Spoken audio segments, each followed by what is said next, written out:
And we are live with today's N10-009. Almost did the wrong live stream. It's a brand new week. It's a brand new live stream. It's the Network Plus live stream today. This is our pre-show. So I am in the process of making sure everything here is ready to go. And I will give you a little inside scoop, a little bit of inside baseball for you. We are not ready to go. We are 10 minutes before we start. You can see the clocks right in front of me here. But I'm not recording. Do you see my Cylons going here? You don't. You see one flashing over here. That means I'm not recording. So that's because I don't have enough drive space. I have literally run out of SSD space. So I'm in the process, I should have done this last night, of copying everything over to my brand new NAS, which has like 98 terabytes of drives in it. And we're copying everything over there. It's almost done. Boy, the timing of this could not have been, worse, but better. I guess it depends on how you look at it, right? So I'm in the process of making sure that works, which is why we do one of these. I have about 2 minutes before that's done, which is well before we start the live stream. What am I worried about? That's not the problem. That's not the issue. Yeah, we don't really have music, do we? No music here. Mostly because it just messes up everything on YouTube when you play music. It's just not great, not fantastic. The NAS is not connected via fiber because it's all in one room. So it's 10 gig copper. It's no fiber to have to worry about, thankfully. We just have to get all of that transferred over. And since these are hard drives, 10 gig is probably well over-engineered for this. But I needed a lot of capacity. These video files that I create are, hundreds of gigabytes in each one, and those count up pretty quick. So getting SSD for the NAS was what I would have preferred, but the storage capacity just wasn't there. When you can get a 4 or 8 terabyte SSD in a SATA form, or you could get a 28 terabyte hard drive. 4 versus 28 or 8 versus 28. I'll take the 28. So that's why I have like 96 terabytes of storage in there. Technically not 96, technically closer to 70 something because it is running as a RAID 5. So there's a wee bit of redundancy there. Super important redundancy there. We'll figure it out. So you'll have to sit through my podcast intro because I've got to start up the recordings and get all of that going. Hopefully there's going to be enough room on this drive when I am done. How much room is left? Terabyte. That should be enough for us. If not, I'll have to figure something else out. Once we're done here, I could probably pull the audio off of YouTube. And there, it's done. It just finished. Boom, all finished. And that means let's have a look at the storage on that drive. Is this the second one? It is. Yeah, 1.2 on that one. Get rid of that. Let's take these and pop them out. Eject, eject, eject. There they go. And let's move them up into the recording system. There's the top one. There is the bottom one. We got green lights on those. The green light will go away in a moment once it mounts properly. I'll leave that open so you can see both of those drives that are there. This is a HyperDeck from Blackmagic. That's what I just put those into. And now they are mounted in here. We should be able to see them in my HyperDeck. I love the questions. Why the heck are so many screens there? What's going on with that? Okay, and on this HyperDeck, I can see the drive. On this HyperDeck, I can see the drive. So we should be able to start recordings on both and record. And we do have a Cylon going down here. That's what we want to see, which means I can do my little spiel, my talky talk of the podcast intro, which is here. I'm James Messer, and you're listening to the Professor Messer N10-009 Network Plus Study Group. This study group was recorded on February 12th, 2025. If you'd like to watch a video replay, visit my website at professormesser.com. I'm James Messer, and you're listening to the Professor Messer N10-009 Network Plus Study Group Aftershow. This Aftershow was recorded on February 12th, 2025. If you'd like to watch a video replay, visit my website at professormesser.com. And just like that, it's done. And we can flip over. Are we still recording? We are. We can flip over to our front here. And here we go. Now, I think we're ready to go. I'm looking at screens. Be nice to turn that one on. There we go. Nice. And we're in pretty good shape. Why all the screens? Well, it's a long story. That's a kind of a short story, really. On the far left is our streaming device. It's a Blackmagic streaming appliance. It's one it's in one of these racks. It's on my right side. And so that's the console that tells me how the stream is going. So that's an important one. That's why I got a big monitor, so I can see it when we're doing this. The next monitor over is for the video switcher. That's controlled through my console in front of me. So that's an important one because that's effectively how I control what you see. So both of those are sort of just informational displays. I don't really do much more other than look at them, make sure everything's working okay, and we're all good. The machine in front of me is my daily driver. It's Mac OS device. It's Mac OS Studio. And on the right is the second monitor for that. So that's just two monitors. I was going to put up a third, and I just never did. So two, I think, is pretty good. We have an iPad that I use for time and to look at the slides before I go to the slides. And then the MacBook Pro that's to my right is the one that's actually displaying the slides. So that's what that is.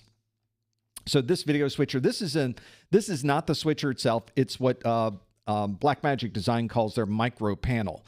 So the actual switcher is to my bottom left. See the red and green light there on my bottom left? It's kind of hard to see in the dark, but there is a video switcher in here. There it is. That's the Blackmagic. What do they call this model? I don't even remember. It is one of their newest 4K models that I just got at the end of the year. And so this panel is actually connected to my Mac via USB, which is running software. There it is. That is the video switcher software. I could just run with that software and we'd be fine. So that's one thing you can do. But connecting the panel allows me to directly interface with it while I'm in the live stream, which is so much easier. So that's what all the screens are. That's what the heck. Could I get a couple more in here? I'm sure I could. We could certainly do that. That would be fine, but we don't need to. Now, normally when I'm just in here working, I'm obviously the streaming panel's not on, the video switching panel's not on. When I am recording, as we are doing now, pretty much every day, we are recording something because we're updating an A+ course. And when we're doing that, then obviously I do push these monitors back. But normally these monitors are closer to me, but they're on arms. I can move them around anywhere I'd like. So it's easy to push them back, put them down. The camera's up there, and we're good to go. So we're fine. We got about a minute and 20 seconds to go. We'll get this party started. We have Network Plus today. It's our Network Plus study group. Get all of that happening. Looking forward to this. I do like Network Plus. It's always fun. If you'd like to see all of this stuff, what microphone is it? What video switching system is it? What is this crazy colorful mixer? You can look at all that at professormesser.com/studio, and you can have a look at those. Okay, we got less than a minute to go. If you're working on your A+, we did our 2 A+ study groups for this month last week, and you're more than welcome to go in and look at the calendar at professormesser.com/calendar. We already have dates set for March. And of course, people are doing live events, live study groups by themselves on our Discord over at professormesser.com/discord. Okay, and there's the link on your screen if you'd like to put your virtual pin in our map that's here. Oh, look, Mount just got here.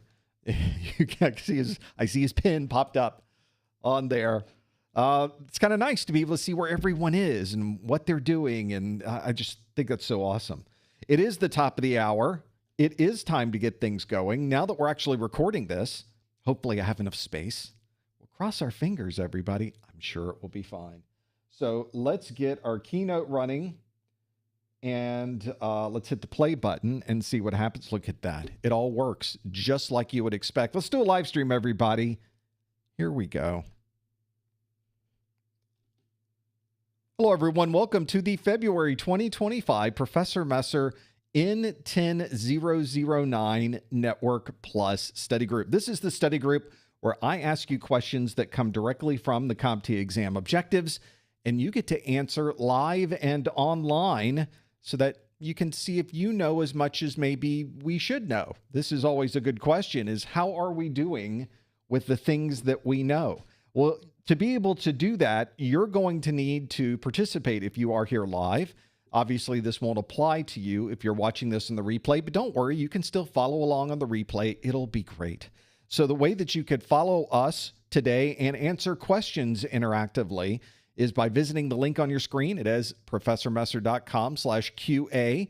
Go to that link, and you'll even find, I should probably put a question up so that you can actually answer a question on that screen, and we can see how things are going with those questions. I usually will create a question that we did last month to see first if we can remember what we talked about last month, and secondly, if we are able to get in and answer the questions on that professormesser.com/QA link. So I have for you this question that asks, a technician is communicating to a device over an out-of-band connection.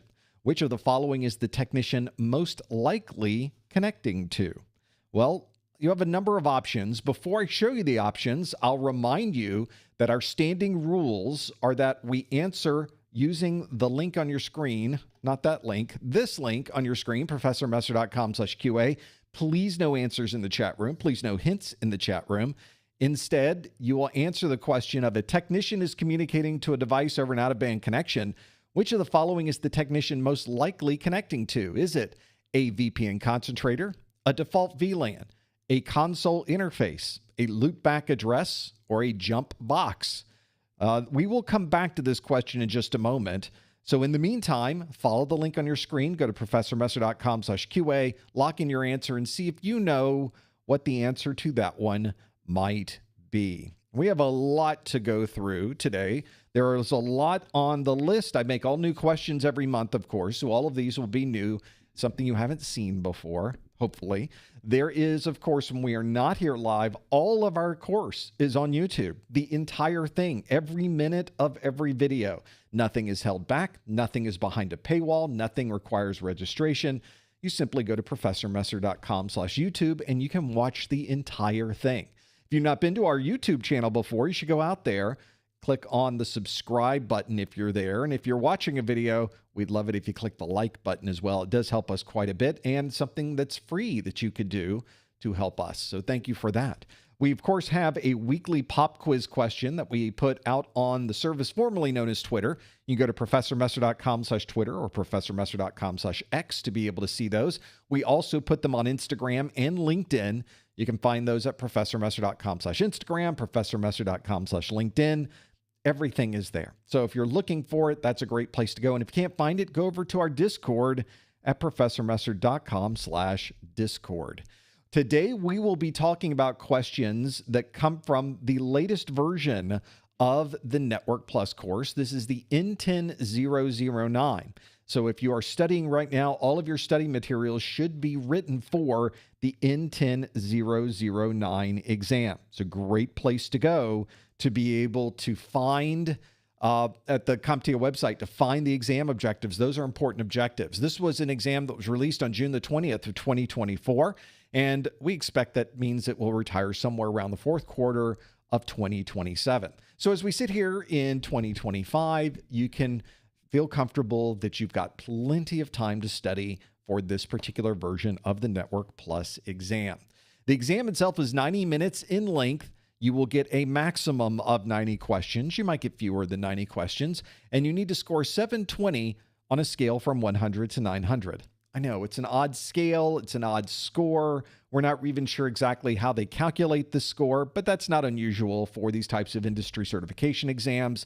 You never know how anyone does it. Microsoft doesn't tell us how they do it. Cisco doesn't tell us how they do it. Amazon doesn't tell us how they do it. We don't know. All we know is that we'll do the best we can and hope the final score is a 720. That's pretty much how these things work. The exam itself consists of different types of questions. Most of them are multiple choice, but there are a number of performance-based questions, and we'll talk about performance-based questions in just a bit. Don't forget that we do have additional study materials you might want to consider. They're on our website at professormesser.com/netsuccess. Our success bundle contains our course notes. We'll talk more about course notes in just a bit. All of our video content in a downloadable format, which is something you don't get on YouTube. I also have the same videos in an MP3 format. So if you're working out, you're in the car, and you want to listen, that's another thing you can download and simply hit the play button. We've got our exam hacks ebook. There's so much there. You're more than welcome to have a look at it. It is at professormesser.com/netsuccess. We do have this live stream available on our YouTube channel. It is available immediately afterwards. When I hit the stop button, it automatically updates on that channel, and you're able to watch it immediately.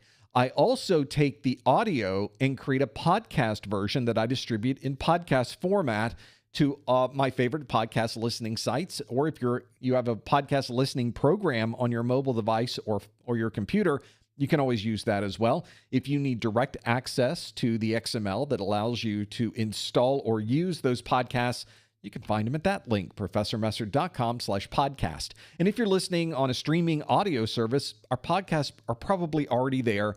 So if you're on something like Spotify, you can simply type in Professor Messer and it will find us, and you can simply click the play button, instant access to everything that we do on these live streams. If you wait about a day on our YouTube channel, you'll notice that the YouTube video description is updated with everything we did on a second-by-second basis. This is done thanks to my marketing manager, Lori, who's watching the replay. Hi, Lori. She's going through this and probably at 2x speed and putting down all of the timestamps that we do today. So if that's something you enjoy, make sure you give her a shout out in the chat room, because she is watching that chat replay go by as we are doing this. Thank you, Lori. And I'm sure everybody who is watching thanks you as well. We will also let you know that when we're not doing a live stream, we will absolutely be over on our Discord server. You can find us at professormesser.com/Discord. It's a great place to talk with other people who are studying for their A+, Network Plus, Security Plus exams, or other certification exams. There's some very smart people that hang out in our Discord that are just there to help. They're there to help give you information about what they know of these exams, of IT in general, of the industry and what we are doing. It's a great place to stop by and just hang out. That's at professormesser.com/Discord. I'll also let you know that eventually you will need to take your Network Plus exam. I know it is an eventuality, but you have to pay to take the exam. These things aren't free, but maybe we can make it a little bit better for you by giving you a discount. You could certainly go out to the CompTIA website and pay full price, but why would you do that when we have vouchers on our site that are already discounted if you happen to be in the US, Canada, or a US territory? These are vouchers that you don't need a special coupon code. You don't need an extra thing that you do online. There's no extensions you have to load into your browser. Please don't load extensions into your browser for coupons. As we've seen, that's probably not a good idea either. These are already discounted. So all you have to do is visit the page at professormesser.com/vouchers. Not only do you get your voucher, but if you buy the voucher from me, you get it at a discount, and you get something you can't get anywhere else, which is my Exam Hacks ebook. This Exam Hacks ebook is something I do not sell on my site. It is only included with a voucher purchase or with the purchase of a success bundle, and it keeps information, shows you information that I've accumulated through the years to help with my studies and tips to help you during the exam itself. It's always nice to go into the exam with a strategy, and I give you a couple of those. Things that might give you a couple of extra points. Sometimes those extra points are super helpful. You may want to find out more about those. They're on our website, professormesser.com/voucher. Now let's look at that question I posed earlier, which is, a technician is communicating to a device over an out-of-band connection. Which of the following is the technician most likely connecting to? Would they be connecting to a VPN concentrator, a default VLAN, a console interface, a loopback address, or a jump box? I wonder what you chose. Let's find out what you chose. We will stop our poll and see what the results are. 48% of you say the answer is a console interface. 20% of you say it's a jump box. Then we have 19% that say VPN concentrator. Almost a tie for second place there. And then basically a tie for third place with 8% saying default VLAN and 6% saying loop back address. Out-of-band management is an important consideration when you're dealing with things, especially dealing with things that are having to do with getting access to a device, even if the network is not available. And because of that, we want to be able to provide you with information that can help you access that particular device. But if the network is not available, we can't generally connect to an Ethernet connection.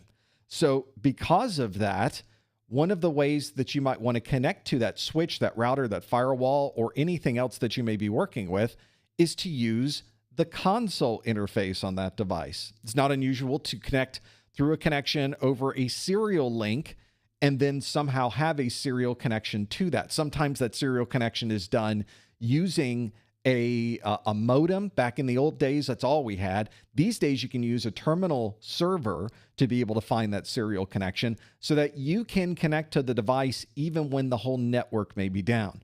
Now, your challenge, of course, is getting to the modem or getting to the terminal server to be able to do that, but that is always a challenge. Jump boxes tend to be a connection that is in-band. You're connecting over a VPN connection or a very secure connection, and from there, SSH in the existing network. Now, that doesn't necessarily mean that you would not. You could set up a jump box for out-of-band connectivity, and that's certainly possible, but that wasn't the question. The question asks, which would be the most likely connection for out-of-band? In this list of 5 things, the most likely connection is console interface.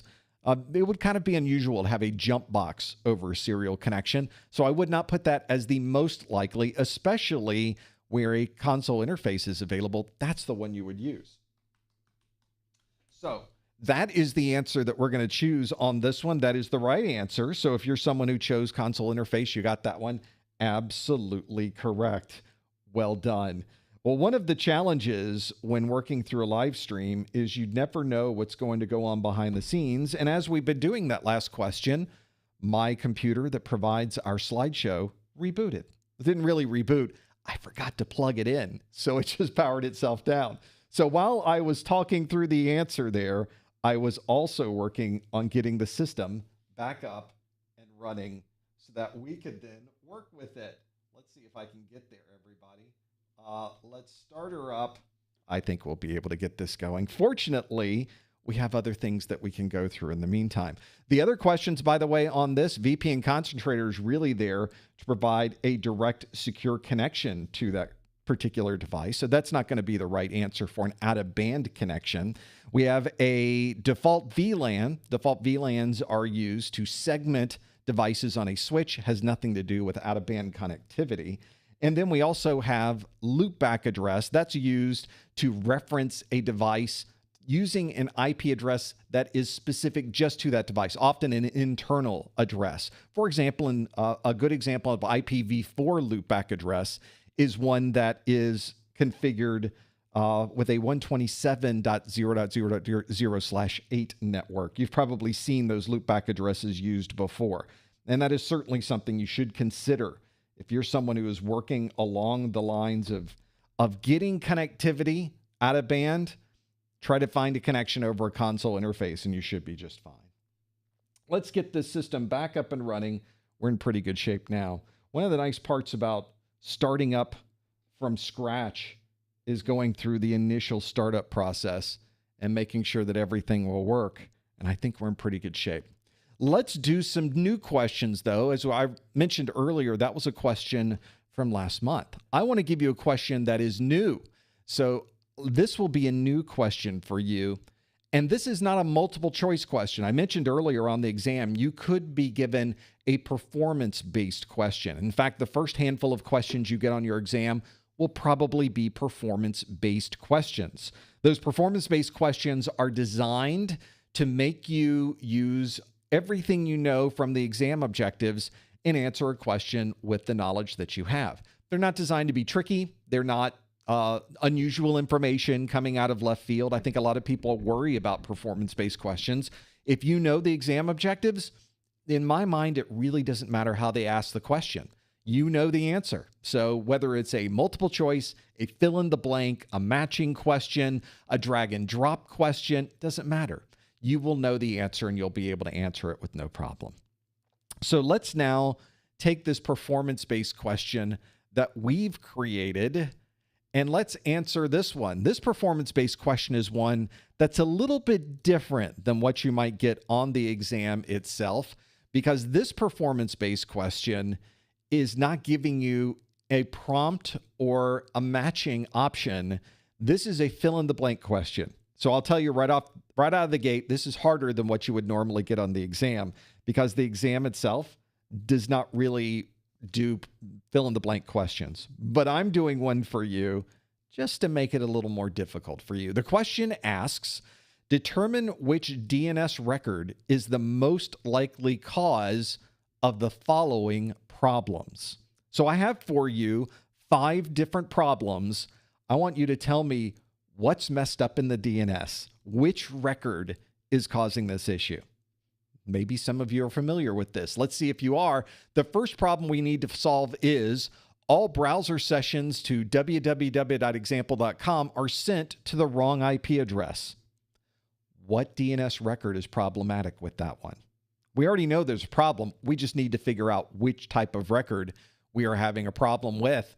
The next one is emails sent from our domain are marked as spam at the receiving inbox. What DNS record is our problem? In fact, if you can give me not just the DNS record type, but the information in that DNS record type, I'll give you a couple of extra points. We'll give you 1,000,000 extra points. We'll give you 1 extra point. Next on our list is users are not receiving emails from anyone outside of our domain. That sounds bad. We need to fix that one. What DNS record would fix it? The fourth is all NS lookup attempts outside of our local network are unable to find our domain. Again, these sound pretty bad. They sound pretty bad. It's because they are pretty bad. And of course, when you mess up DNS, you're not just messing up one thing, you're messing up all things most of the time. And then you have, lastly, a name resolution for an IP address does not return an FQDN. That is a problem too. All of these are very specific to a type of DNS record. And of course, we need to know DNS records as part of our exam objectives. So these should be very familiar to you if you've gone through the videos, you've looked at your books, you've done some labs, you've done some Q&A, you probably have run into a few of these, but you need to know all of them. Those of you that are listening in, let's go through these again. Determine which DNS record is the most likely cause of the following problems. All browser sessions to www.example.com are sent to the wrong IP address. Emails sent from our domain are marked as spam at the receiving inbox. Users are not receiving emails from anyone outside of our domain. All NS lookup attempts outside of our local network are unable to find our domain. And then lastly, a name resolution for an IP address does not return an FQDN. And that is one we really need to look through and try to understand. If you think you know the answers, you're more than welcome to go into this list and figure out the details. See if you can remember which records we're dealing with here. Because this is a fill in the blank, you have to remember all of these. I didn't give you any prompts for this one. So I wanted there to be 5 different problems to solve, but I didn't want to give you too much information. So this is a really good test to see how well do you know this content. If you know the answer, lock in your answer at the link on your screen. Go to professormesser.com/QA. Please no answers in the chat room. Please no hints in the chat room. We will work our way through all 5 of these. And of course, I'll go through all 5 of these in just a moment. Make sure you lock in your answers, though. Not a lot of answers streaming in on this one. I can see how many people submit answers. I'm not looking at the answers right now, but I'm looking at the total number of people that have submitted answers. Whenever it goes kind of slow, I know maybe it's a hard one. It may be one we really have to think about. And that's not unusual for performance-based questions, by the way. They do in many cases, make these multiple step questions, make it something you really have to think through. If nothing else, make sure that if you are working through the performance-based questions that you pay close attention to the time, because these can suck up a lot of your test time. And one of the strategies many people will do is they'll read the question and they won't answer it. They'll skip to the next one. They'll skip to the next one. They'll skip to the next one. They'll get through that handful of performance-based questions. And then after that, the rest of the exam is multiple choice. So they'll go through all the multiple choice questions and then they'll circle back to the original. That's one thing on the exam that's really nice is you can move to any question you'd like at any time. So it's not, you don't have to worry too much about passing over a question and then not being able to get back to that question. You can absolutely get back to the question. Not a problem at all. So don't worry too much about that one. A few more people have submitted their answers. I am encouraged to figure out what this one is. I look forward to seeing how we do with this one. Let's now break down each one of these and see if we can figure out what DNS record would be the one causing this particular issue. Let's see if we can break these out. Let's start with the very first one on our list, which is all about, do I have the same text in all of these? I don't. I changed some of the text. That's okay. It's the same thing. It's me messing around with all the text. I can never get it perfect. The first one is all browser sessions to www.example.com are sent to the wrong IP address. Now, I did not specify in here if I was talking about IPv4 or IPv6. As many of you know, when you're typing things into, say, your browser, you type in www.professormesser.com, we don't communicate to websites over a name. We need an IP address. And so DNS is very important to be able to resolve a fully qualified domain name. That's what an FQDN is. We need to resolve that FQDN to an IP address. This could be an IPv4 address or it could be IPv6. And in this particular case, I thought maybe you'd answer either one of those. It could be an A record. That's one that is used. You put in the name and the IP address so that you can resolve those two things. If you're using IPv6, it's a similar record, but we specify it as 4 A's. It's a quad A record for IPv6. 4 A's. Why didn't we use 6 A's? I don't know. It's just the way we did it. So 4 A's designates IPv6. And so either one of those is an appropriate answer. If you messed up an IP address in your A record, if you messed up the name in an A record, it's not going to be able to resolve an IP address from a fully qualified domain name.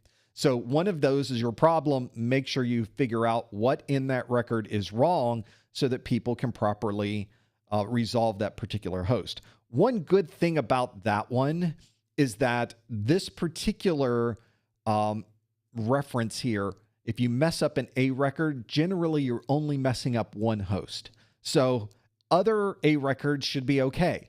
And other sites, other fully qualified domain names that are in your domain are probably working okay. It's probably just that one to that particular server. It would not be a C name, a canonical name record, because a canonical name record references another name, not an IP address.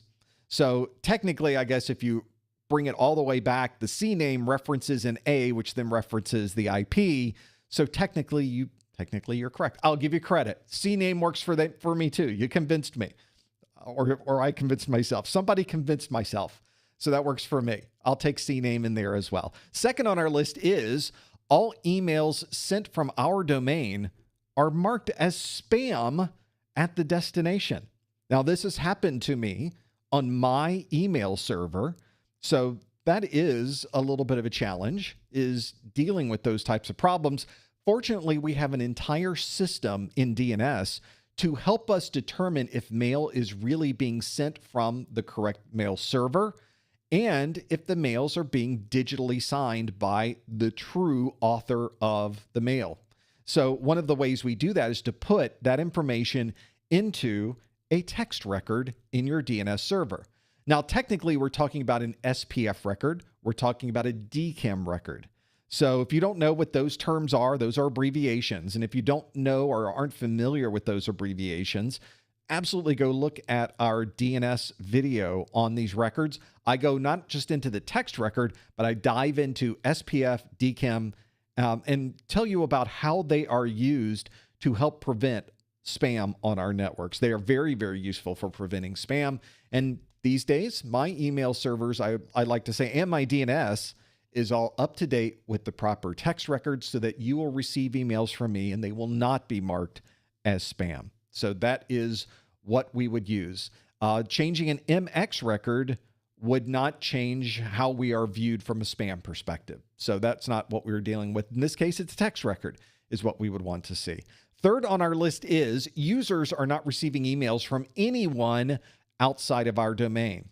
Well, there's your MX record. If you've messed up the IP address of your email server, people are trying to send you email and the record is wrong. It's going to the wrong place. It's going to an IP address that doesn't exist. It's going to a server that's not even there. Whenever you're touching a DNS, and this is probably a good time to mention this if it's not obvious already, don't touch your DNS. Don't change anything on your DNS. Never, never, never change anything on your DNS unless you're really, really, really sure what you're doing. And even then, always, always, always have a backup. The challenge with DNS, though, is sometimes backups won't help you. And that's all based on problems that you will find with things like a time to live. Time to live is super important for DNS.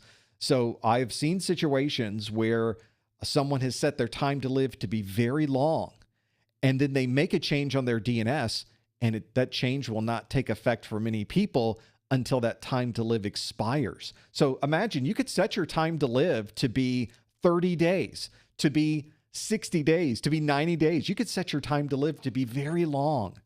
And you make one change in your DNS. For some people, they may not be able to see that change for 90 days if you set your time to live that high.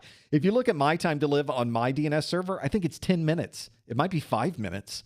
So my time to live is very small. So if I make a change to my DNS, I know that everybody will see that change within the next 10 minutes. So that's an important one. So that's why if you mess up your MX record, hopefully you have a small time to live. You'll be in very good shape then. Fourth on our list, MX stands for mail exchange, by the way. So that's why that fits for that particular issue. Next on our list is all NS lookup attempts outside of our local network are unable to even find our domain, specifically our DNS server. So for some reason, people are being pointed to the wrong place to find our DNS, and that's probably because our NS record, our name server record, is incorrect. We pointed it to the wrong place. And normally you would need to go to the hosting provider, the place where you purchased your domain name, and update your DNS settings or update where your DNS settings are configured locally. Normally the NS record, though, is somewhere else, but it doesn't have to be. This is the challenge with DNS, is things can be in different places. So if somebody cannot even find your DNS to be able to look up any of this information, it is most likely a problem with your NS record. And lastly, we have a name resolution for an IP address does not return a fully qualified domain name or an FQDN. And we can talk about a and an and when they are used. I always get a couple of emails when I use an before a consonant, and people complain that that's not correct. In this particular case, it is, because F has the vowel sound. So there's a little English breakdown for you of when we would use a and when we use an. In this case, we're using it correctly because the FQDN is pronounced FQDN instead of a word there. So it is the sound of it that determines whether you use a or an. Now, if you're not getting a name resolution for an IP address, not returning an FQDN, this is a little backwards, isn't it? Normally, we ask for www.professormesser.com and we get an IP address back. Not in this case. In this case, we're trying to get a fully qualified domain name by giving the DNS an IP address. And because of that, we need another record in the DNS that does what we refer to as a reverse lookup, so that we're doing it the opposite way than what you would normally do. To perform that reverse lookup, you must have a separate record that is a pointer record, a PTR record. That pointer record is one that points to the correct name that you would be using in that particular case. And interestingly enough, very often, in fact, you will find that if you perform a DNS lookup, in fact, you could do this yourself using NS lookup or using dig. you could do a lookup for www.professormesser.com and you would get an IP address back from your DNS server. Now do a lookup of the IP address on that same DNS server, and what you'll find is it will probably not return www.professormesser.com because it's a PTR record that's pointing to a different server. In fact, that's probably exactly what you will see because I use Cloudflare as my reverse proxy. Everybody hits Cloudflare before getting to my server. It's an additional security feature. It also provides me with some additional capabilities on the website. And so you'll see my name you'll see my IP address if you happen to perform that name resolution of professormesser.com. But if you try to resolve the IP address, you'll end up seeing Cloudflare, which is normal and exactly what you should see. And it's because there's a pointer record for that one. If there's not a pointer record, you just won't get anything. So if you're not getting an IP address, it's probably because, or you're not getting a fully qualified domain name, it's probably because you don't have a pointer record in there. Those are the 5 different DNS record and problems. All browser sessions to www.example.com are sent to the wrong IP address.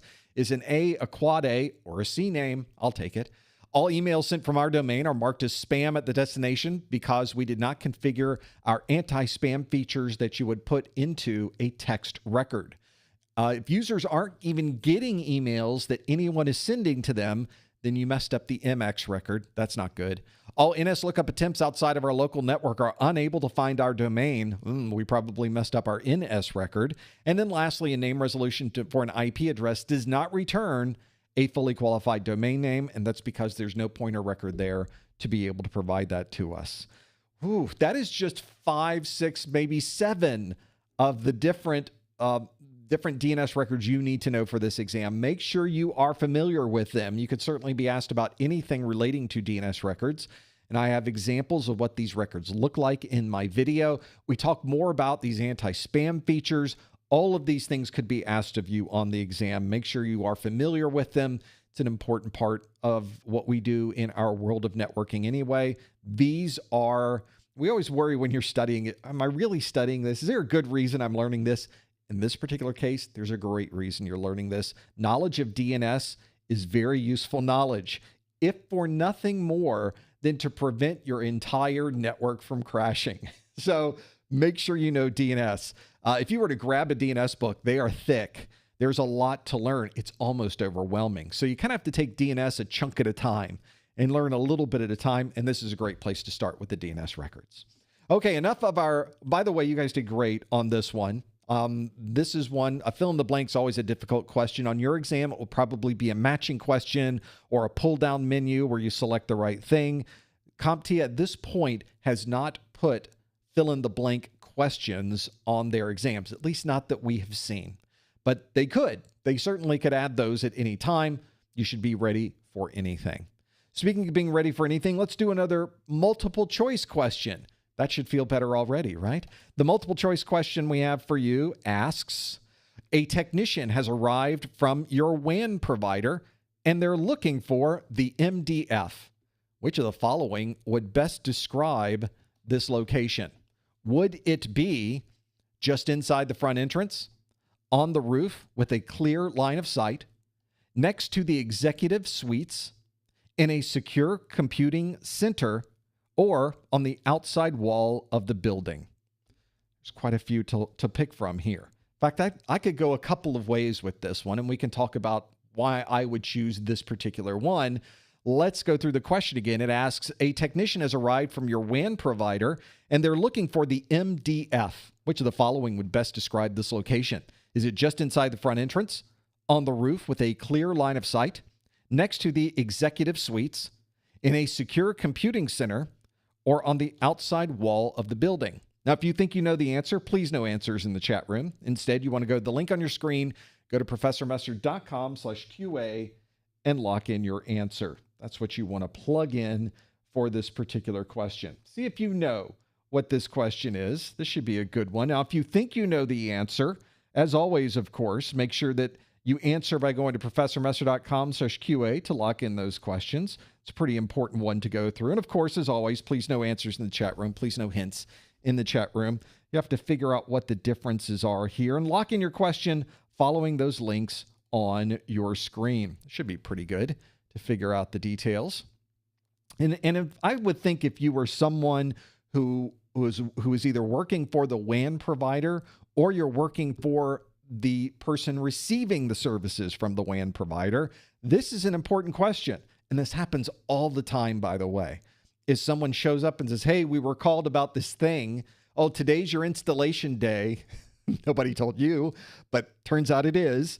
And they're going to need some resources, and you need to know where to send them to get all of these things done. What you don't want to do is to turn them around and say, we don't know what you're talking about, go away. You do not want to do that. If your WAN provider has shown up, put them to work. Do not let them leave. It's very, very difficult to get a WAN connection put in. At a minimum, you need 30 days ahead of time to get it scheduled, and very often even more than that. So never, never, never let them out of the building. You should trap them and put them to work. Ask somebody what these people need and where this is going, because somebody's going to know, and you'll need to know the answer to that. It's one of those challenges when you have so many people working for an organization. Sometimes communication gets messed up, and that's one of those things. So you will need to know where to send them. At least this WAN provider says, hey, I'm looking for the MDF. Where do we go? Well, I guess we need to know the MDF. This is one of the challenges, and something you'll commonly see on the CompTIA exams, is the questions themselves are not a straightforward question. It's always a question where you need to know something to be able to know something. You have to be able to decipher the question so that you can then answer the question, which of course requires more work to be done. So make sure you're familiar with this. Let's see how you did with this one. The question again asks, a technician has arrived from your WAN provider and they're looking for the MDF. Which of the following would best describe this location? Is it just inside the front entrance, on the roof with a clear line of sight, next to the executive suites, in a secure computing center, or on the outside wall of the building? Let's close our poll and see how we did. 73% of you say it's in a secure computing center. We have 16% that say on the outside wall of the building. And then single digits, 5% say just inside the front entrance, 4% say on the roof with a clear line of sight, and 2% say next to the executive suites. So an MDF, the name itself is not really a term that we commonly use. We usually don't say it out loud, but an MDF is a main distribution frame. MDF, main distribution frame. Now that doesn't make much sense. It's not a frame. It is distribution, sort of. It's kind of a term that goes back to the mainframe days of where these components live in the world. And a main distribution frame is often a central point on the network. Most often, this is your primary data center. This is where all of your equipment is commonly stored, and MDF is usually the center point of your network. And because of that, it's usually in a big room, lots of air conditioning, controlled power. Most of your other services are there, but it's also a great place to bring in things like WAN connections. So when you're terminating a WAN connection on a corporate network, these usually go in a rack. There's usually a lot of equipment that a WAN provider brings. They're not just plugging in the piece that is available there that you would plug in a modem like you do at home. You just put that anywhere. Oh, it's in my bedroom. It's in the kitchen. Stuck next to the TV. Well, we can't do that in a corporate environment. It needs to go somewhere in a controlled place. And for WAN connections, it's usually a 19-inch rack. They're putting in large modems. They're putting in digital equipment. They're putting in batteries. They're putting in all kinds of things sometimes. So you're going to need a rack for them, and that's going to be in your data center. It's going to be in a central point. This is also a great test point, and it is a place where you make this delineation between this side of the link is ours, that side of the link is yours. Because if you're troubleshooting and it's a problem on your side, you have to fix it. If you're troubleshooting, it's a problem on their side, they have to fix it. Well, how do you make that determination on where the sides are?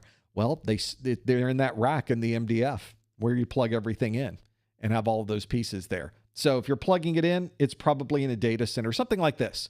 So you've got an MDF. This is where all of your equipment is. And if you have maybe other floors of a building, and on each floor of the building, you may have a small area of the building set up just for putting some switches in that you're connecting people to. Just a small closet that's available on the 4th floor. So you've got a closet there. That closet is an intermediate distribution frame, or an IDF. So IDF is the different floors of your building. MDF would be your main data center. That's how we commonly use those terms. So if you hear them, that's what we're referring to. So those of you that answered, the 73% say an MDF is a secure computing center, you'd be absolutely right. Now, we did get a double digit. 16% of you said on the outside wall of the building, which is a good place for a demarc. That's a demarcation point. If there was no data center, let's say this is a small office and there are 5 people in the office. It's a remote site. Well, they may not have a data center IDF, MDF configuration because it's just a small office of 5 people. So the connection from your wide area network provider is probably a cable modem, a DSL modem, and they're connecting through that box on the side of the building, just like they do with your demarcation point that you have at home. So if you go to your house, your demarcation point is on the outside of your house because that's the last place that your internet service provider can touch. They can't come inside your house generally to do this, although there are places in the world where you need everything inside the house. Maybe it's a place where it gets super cold. Maybe you can't have those things outside. So it does, in some cases, depend on geography. But the outside wall of the building is thought of as a demarcation point. That wasn't the question. The question says, I'm looking for the main distribution frame. And MDF is never on the outside of your building. The MDF is a large facility inside of your building where almost everything is. So that is why it would not be on the outside wall of your building. 5% said just inside the front entrance, probably a bad place for your WAN connection. I'm vacuuming, I'm cleaning up, I knocked a plant over and your WAN went down. So let's not put it inside the front entrance. On the roof with a clear line of sight. I guess if you're connecting buildings together using a point-to-point wireless connection, well, that would be a good place to have them, is on the roof with a clear line of sight. But if they're looking for an MDF, don't take them to the roof. You'll get outside and they'll think, why are we on the roof? What are we doing here? Do you hate us that badly? No, this is a case where you need to take them to the MDF. That's not exactly where we need to be. And then next, the executive suites. Those executives, they would never want all that computing equipment outside of their office. So it's not going to be the executive suites either. In this case, the MDF, the main distribution frame, is usually in a centralized location with a lot of equipment inside. Everybody knows where it is. That's your data center. That's where you need to take this WAN provider. If you answered, the 73% of you answered in a secure computing center, then you folks got that one absolutely right. Let's do another question. Of course, I have another question for you. Let's do this one. And it asks, a switch interface shows a status of suspended. Which of the following is the most likely reason for this issue? Is it that the interface was part of a switch loop? There are no cables connected to the interface? A system admin has disabled the interface? The interface configuration is invalid? Or the interface is initializing? A switch interface shows a status of suspended. Which of the following is the most likely reason for this issue? Is it the interface was part of a switch loop? No cables are connected to the interface. A system admin has disabled the interface.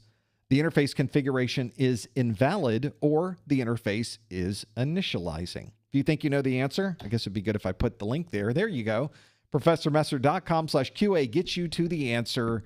Go to that link and be able to lock in your answer. See if you know this one. So you switch administrators out there, this is a gimme for you, I think, probably, most likely. If you have a switch config or you work at the command line of a switch, you may have seen this before, and this may be a good one for you to figure out. I'm looking through this list. I made this a week ago, so I'm trying to remember these questions myself. And I'm thinking, well, I might answer more than one on here. I might answer one first and then think, no, that's not what I'm trying to do. So sometimes you have to parse out the good and the bad to get down to 2 or 3 choices and then finally pick the one that makes sense. In this case, there is in one of these answers is really the right answer, and by far the right answer, very clearly. So If you are honing in and have figured that one out, then you probably got it absolutely correct. Make sure you're familiar with these. Lock in your answer, please. Go to professormesser.com/QA. See if you know what the answer is, and you can lock this one in. See if you remember. See if I remember what the answer is. Sometimes that's the hardest part. It's easy when you write it beforehand and you can reference this and you sound like you know what you're doing, but it's been a week and now I have to remember myself what the answers are. It's one of those types of scenarios. And I think I remember this one. I think I got this one right. Let's see how you did with this one. The question again asks, a switch interface shows a status of suspended. Which of the following is the most likely reason for this issue? The interface was part of a switch loop. No cables are connected to the interface. A system admin has disabled the interface. The interface configuration is invalid, or the interface is initializing. So let's see what you chose. I'll stop our poll, and we see that 50%, half of us say a system admin has disabled the interface. We have 23% that say the interface was part of a switch loop. 18% say the interface configuration is invalid, and then it drops right off after that one. 5% of you say no cables are connected, and 4% say the interface is initializing. So let's go through working on a switch. Let's talk about being someone who does switch administration. And if you are a switch administrator, there may be times when you want to go to a switch interface and turn off that interface. There might be a good reason to administratively disable that interface, turn it off. And if you do that, what most switches will tell you is that the switch is administratively down, which means somebody went to the switch and told the switch, please turn off that interface. So the switch is telling us, this wasn't one where we just turned it off. It wasn't one where there was some type of issue. This is one where you told me to turn it off. So I turned it off. It's administratively down. So it's not going to work again until you administratively turn it back on. So that's a really good point of this. Now, if you are in a situation where you're noticing that it doesn't say administratively down, it says suspended, that means that you have configured this particular switch with a configuration that that interface is not able to do. You've effectively told it to do something that it's not capable of doing. So you've really messed up the config of your switch in this particular case, which is very easy to do when you're administering a switch at the command line. You could easily do this. Here's a good example of this. If you have a Cisco switch or some other kind, this is how you can make a switch interface suspend itself, is you could be setting up link aggregation between two switches. Link aggregation obviously means that we are going to use multiple links between these switches and use them as a combined total connection. Normally, you wouldn't connect multiple links between switches because you'd create a loop. But in this case, we're telling the switch, no, this isn't a loop situation. Use all of these interfaces as one big interface. Aggregate the links together. Link aggregation. And when you do this, you could even tell the switch to administer and configure this automatically. Have the two switches automatically set up this link aggregation and maintain the management of that link aggregation on an ongoing basis. To do that, we use a special protocol called Link Aggregation Control Protocol, LACP. And if you set LACP on one side, effectively telling one switch, everything's going to be automatic, don't worry about it. And on the other side, you don't set up LACP, which means it's manual. Now they're fighting with each other. Now you have one switch that thinks everything should be done automatically. The other switch thinks it should be done manually. This is not compatible. I'm going to go into a suspended state because I don't know what to do here. It's not right. Something is not working the way you would expect. So make sure you check your configuration. If you ever see the term suspended on your switch, then it is most likely something relating to the configuration that it's simply not able to do. This is a frustrating problem to troubleshoot because now we really have to dive into the configuration, not just on one switch. We may have to look at the configuration of the device that it's connecting to as well. And you may have to really step through and troubleshoot that particular problem. So in this case, we did have 50% of you that say the system admin has disabled the interface. That would be administratively down. It would not show suspended. You're not suspending anything. You turned it off. So that would not be the case. 23% of you said the interface was part of a switch loop. No. In fact, if the interface is part of a switch loop, the switch doesn't know it's a loop.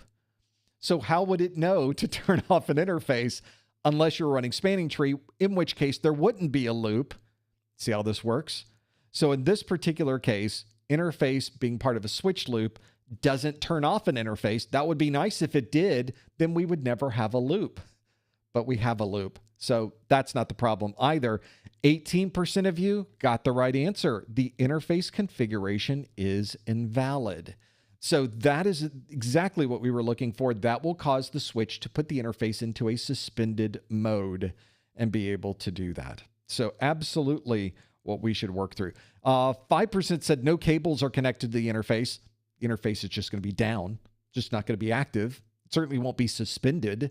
It hasn't even had a chance to unsuspend itself yet, to resume its normal operation. So that's the problem. And of course, the interface initializing, normally we don't even have interfaces initializing on a switch. They're just ready to go when you plug them in. So that would not be the issue either. In this particular case, took a little bit of a turn here. 18% of you got this one right. The interface configuration is invalid. That is the one we were looking for. That is the answer that you would find if the switch says it is suspended. So that is exactly what you do. A lot of people thought it was the switch loop, spanning tree. In fact, the chat room's talking about it right now. Wouldn't that be spanning tree? Spanning tree configures your network so that loop doesn't exist. So you would never be in a case that the spanning tree kicked in. There's no kick in. There's no, oops, I see a loop, so let's stop it. No, spanning tree has already configured your network so it doesn't ever have a loop. So that would not be the case either. And if it does have a loop, that means you're not using spanning tree, which also means that it's just going to keep looping. The switch doesn't turn it off. So that's why it would not be part of a switch loop. The way you tell if it's part of a switch loop is that your network doesn't work. You don't have to worry about something telling you that it's suspended. You already know there's a problem. You just have to figure it out and break those down. As you can already tell with what we've gone through so far, there's a lot to know on your Network Plus exam. We're only touching the surface so far. We have many more questions to go. Don't worry, we're not done yet. We have lots more to go through, but I wanted to talk a little bit about how you can get all of that information from that amazing amount of detail that's in the exam objectives and somehow get it into your brain. If you look at our course, it's 87 videos, 12 hours of content. Now, I'd love for you to watch all 87 of the videos multiple times, but I realize that that might not be very realistic. But wouldn't it be nice to take all of the information from all of those videos and put them into one single source? And that's what I've done with my course notes.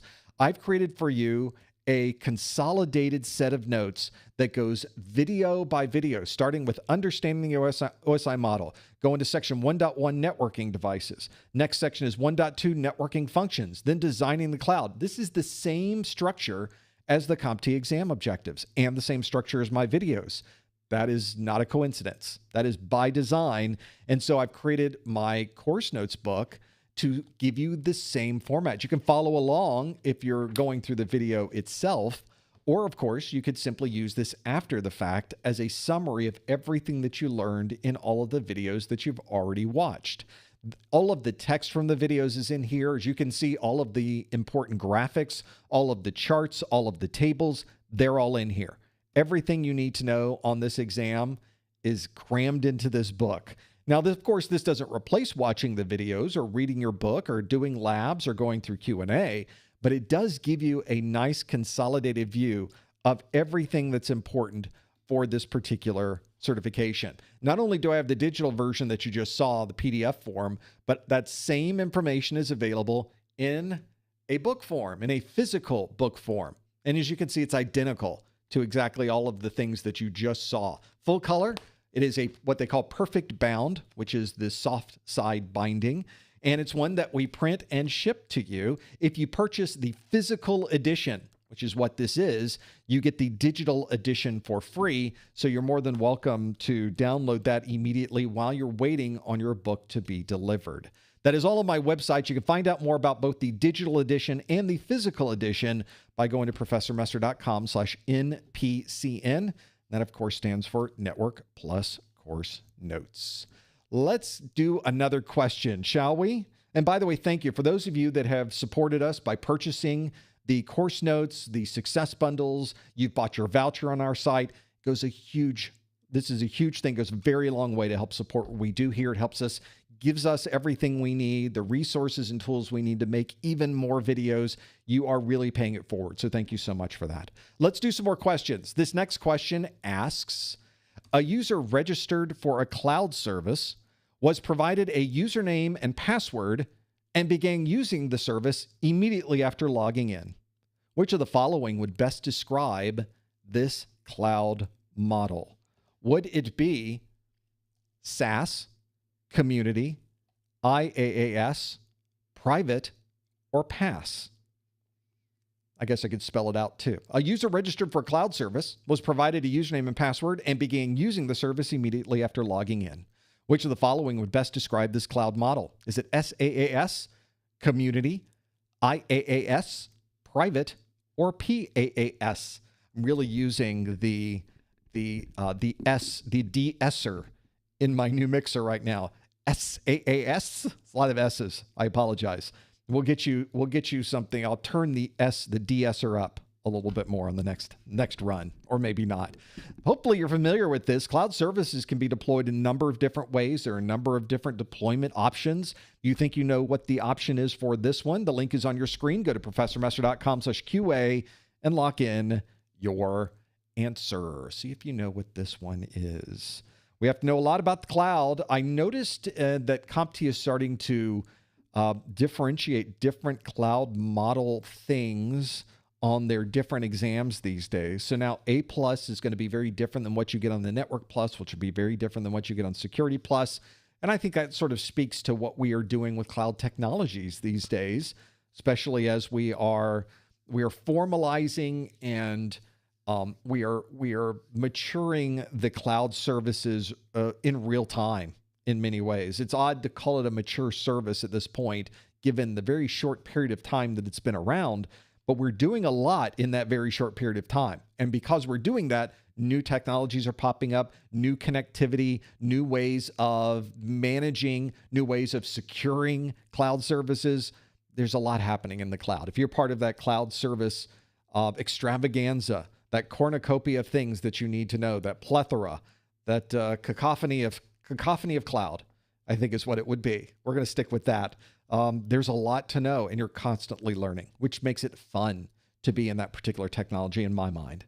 So I think that's really great. Let's see how you did with this one. The question asked, a user registered for a cloud service, was provided a username and password, and began using the service immediately after logging in.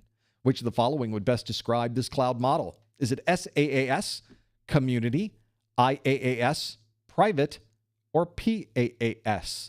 Which one is it? Let's see what you chose. We'll stop our poll and see that big numbers, 80% say it is software as a service, or SaaS or SaaS. We have 11% that said it's platform as a service, still the double digits, but way down there. And then single digits, 5% say private, 2% said infrastructure as a service, that's IaaS, and then 2% said community. So this is one that when you get 80%, although I don't want to say too quick, that previous question we had a big number there and it wasn't right. Is it the similar situation here? It is not. It's software as a service. You got it exactly right. The 80% of you were spot on with this one. That's what you need to know. So software as a service, basically the question describes it exactly. So that if you want to simply get a username and password, log in, and immediately start using that service, that's software as a service. The service provider is providing the application. They're providing the infrastructure. They're providing the network. They're backing up everything. They're upgrading the system when needed. They're adding security patches when those need to be added. They're making sure your data is safe and secure. They're encrypting data behind the scenes. They're encrypting data across the network. You do nothing. All you do is log in. That is clearly software as a service. So if you're using things like Google Mail, you registered for a Google account, gave it a username and password, boom, you can use Google Mail. Outlook.com, another mail service. You just register on the Microsoft website with your Microsoft ID, and now you can use Outlook. You don't have to program Outlook. You don't have to do security patches. You don't have to manage the certificates. You don't have to do any of that. This is a software as a service to be able to do that. So really, most of the things we use online is software as a service. It might be a streaming media site. It might be, you didn't configure anything with Netflix. You simply logged in, and all of these movies, you click a button, it streams to your television. It's that simple. So that is exactly where we should go to make that happen. If you were trying to break down the different options available for cloud, software as a service is one that's very easy to recognize. So I'm glad that 80% of you got this one. We have platform as a service. Platform as a service, you get a username and password, you log in, and there's no app there. There's nothing to do. You have to program it yourself using the cloud provider's platform. So platform as a service is something where you're going to need to do some development work to make that happen. So that is why it would not be this particular scenario where you're immediately using the service. In this particular case, you have to create the application, usually based on a set of building blocks that they provide on their platform, which makes it a little bit more easier to work with. Infrastructure as a service is sort of the lower end, where there's no app. In fact, there might not even be a username and password. They're effectively saying, here's a system. Maybe we'll give you some ability to log into that system, but now you need to build it out. You might even also have to install the operating system for this. Some infrastructure as a service is just hardware, and you have to decide what operating system you're going to put on it. Okay, well, let's install Windows, or maybe we'll install Linux, and then we'll install MySQL, and then we'll put a web server on it. That's all up to you. You have to do that. And when you're working at the bottom level and all you're really being provided is the infrastructure, then that's what that is, infrastructure as a service. We have two others here. We have community, which means that a group of people got together and said, let's all put our money in the pot and we will all share the same cloud services in order to take that cost and spread it out across all of us, since we're all doing a similar thing in our little community of companies or community of organizations. And then a private model is one where your cloud services are in your own data center. You're effectively building out your own cloud. And that gives you a lot of advantages. Imagine instead of paying AWS or paying Microsoft for their cloud services, you buy everything you need, you pay all of that up front, and then you have a cloud that you can use. Very similar to the old style data center model that we really used to have. I say used to, it's really moved very quickly into a cloud infrastructure these days, but that it would be a private cloud. In this case, if you're logging in, the service is there, you can immediately start working. That is clearly software as a service. That is the answer, and 80% of you got that one absolutely correct. If you're watching this video for continuing education unit credit, I would love to send you an email that certifies that you were here for a 1-hour webinar category CEU, Continuing Education Unit. But to get the email, you have to follow these instructions. Go to the top or the bottom of the Professor Messer website, click the Contact Us link. In that Contact Us link, put your username, or put your email address rather, put your name, your email address in the subject line. Please put February 2025 Network Plus or something like that, so I know where this came from. And then in the body of the message on a line by itself, put the super secret code words of the month, private community SaaS. Private community SaaS is our super secret code words of the month.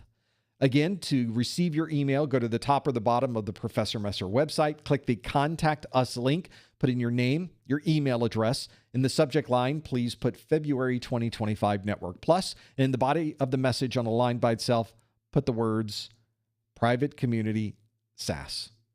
Did I do it in that order? In any order works for me.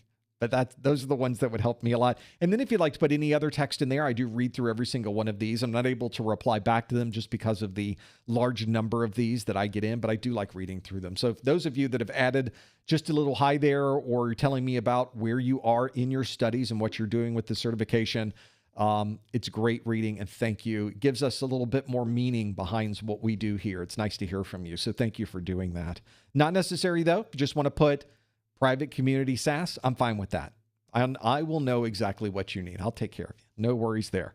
Very easy to do exactly that. I know we're at the top of the hour. We can fit in another question, right? We've got time for another one. Let's do it.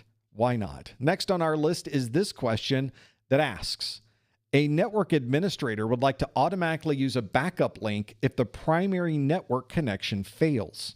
Which of the following would provide this functionality? Would that be EIGR? It would not be that. Would it be EIGRP? Would it be LDAP? Would it be ACLs? Would it be IPsec? Would it be RSTP? It's just a lot of letters. Yes, but we have to know what these letters are. All of those letters are real things that are in your exam objectives. So we should know what all 5 of those things are. If you don't, make a note of them. The question again asks, a network administrator would like to automatically use a backup link if the primary network connection fails. Which of the following would provide this functionality? Would it be EIGRP, LDAP, ACLs, IPsec, or STP? See if you know the answer. If you do, please no answers in the chat room. Please no hints in the chat room. Instead, you want to go to the link on your screen, professormesser.com/QA, and lock in your answer. See if you know this. This is really a question about acronyms, isn't it? It's that 2-step where we have to know what the acronym is, and then we have to see if it applies to what we're doing here. It's a really good question. See if you know the answer on this one. All of these, by the way, as I mentioned earlier, are things you should know. So make sure you are familiar with these different acronyms and how they are used. It will be an important part as we go through and understand everything on our exam. You have to know these acronyms. And Network Plus, it probably has more acronyms than any of these other certification exams. We just do a lot of acronyms for networking. We're getting really close on the security side. We're making new acronyms all the time over there. The new SASE stuff is just a great acronym. But we've still got a wealth of acronyms we're using here on the network side too. Case in point. So lock in your answer. See what you think the answer is. We're going to go out with a bang on this one. See how well you did. I don't want to look at the answer. So there's another screen I could flip to, and I could see what you've been typing in, what is in there. I can see what you're answering. That's no fun. I want to be able to really get an understanding when I hit that button. I want it to be a surprise to really know what you've done. So it's a surprise for all of us. Let's see how you did with this one. The question asks, a network administrator would like to automatically use a backup link if the primary network connection fails.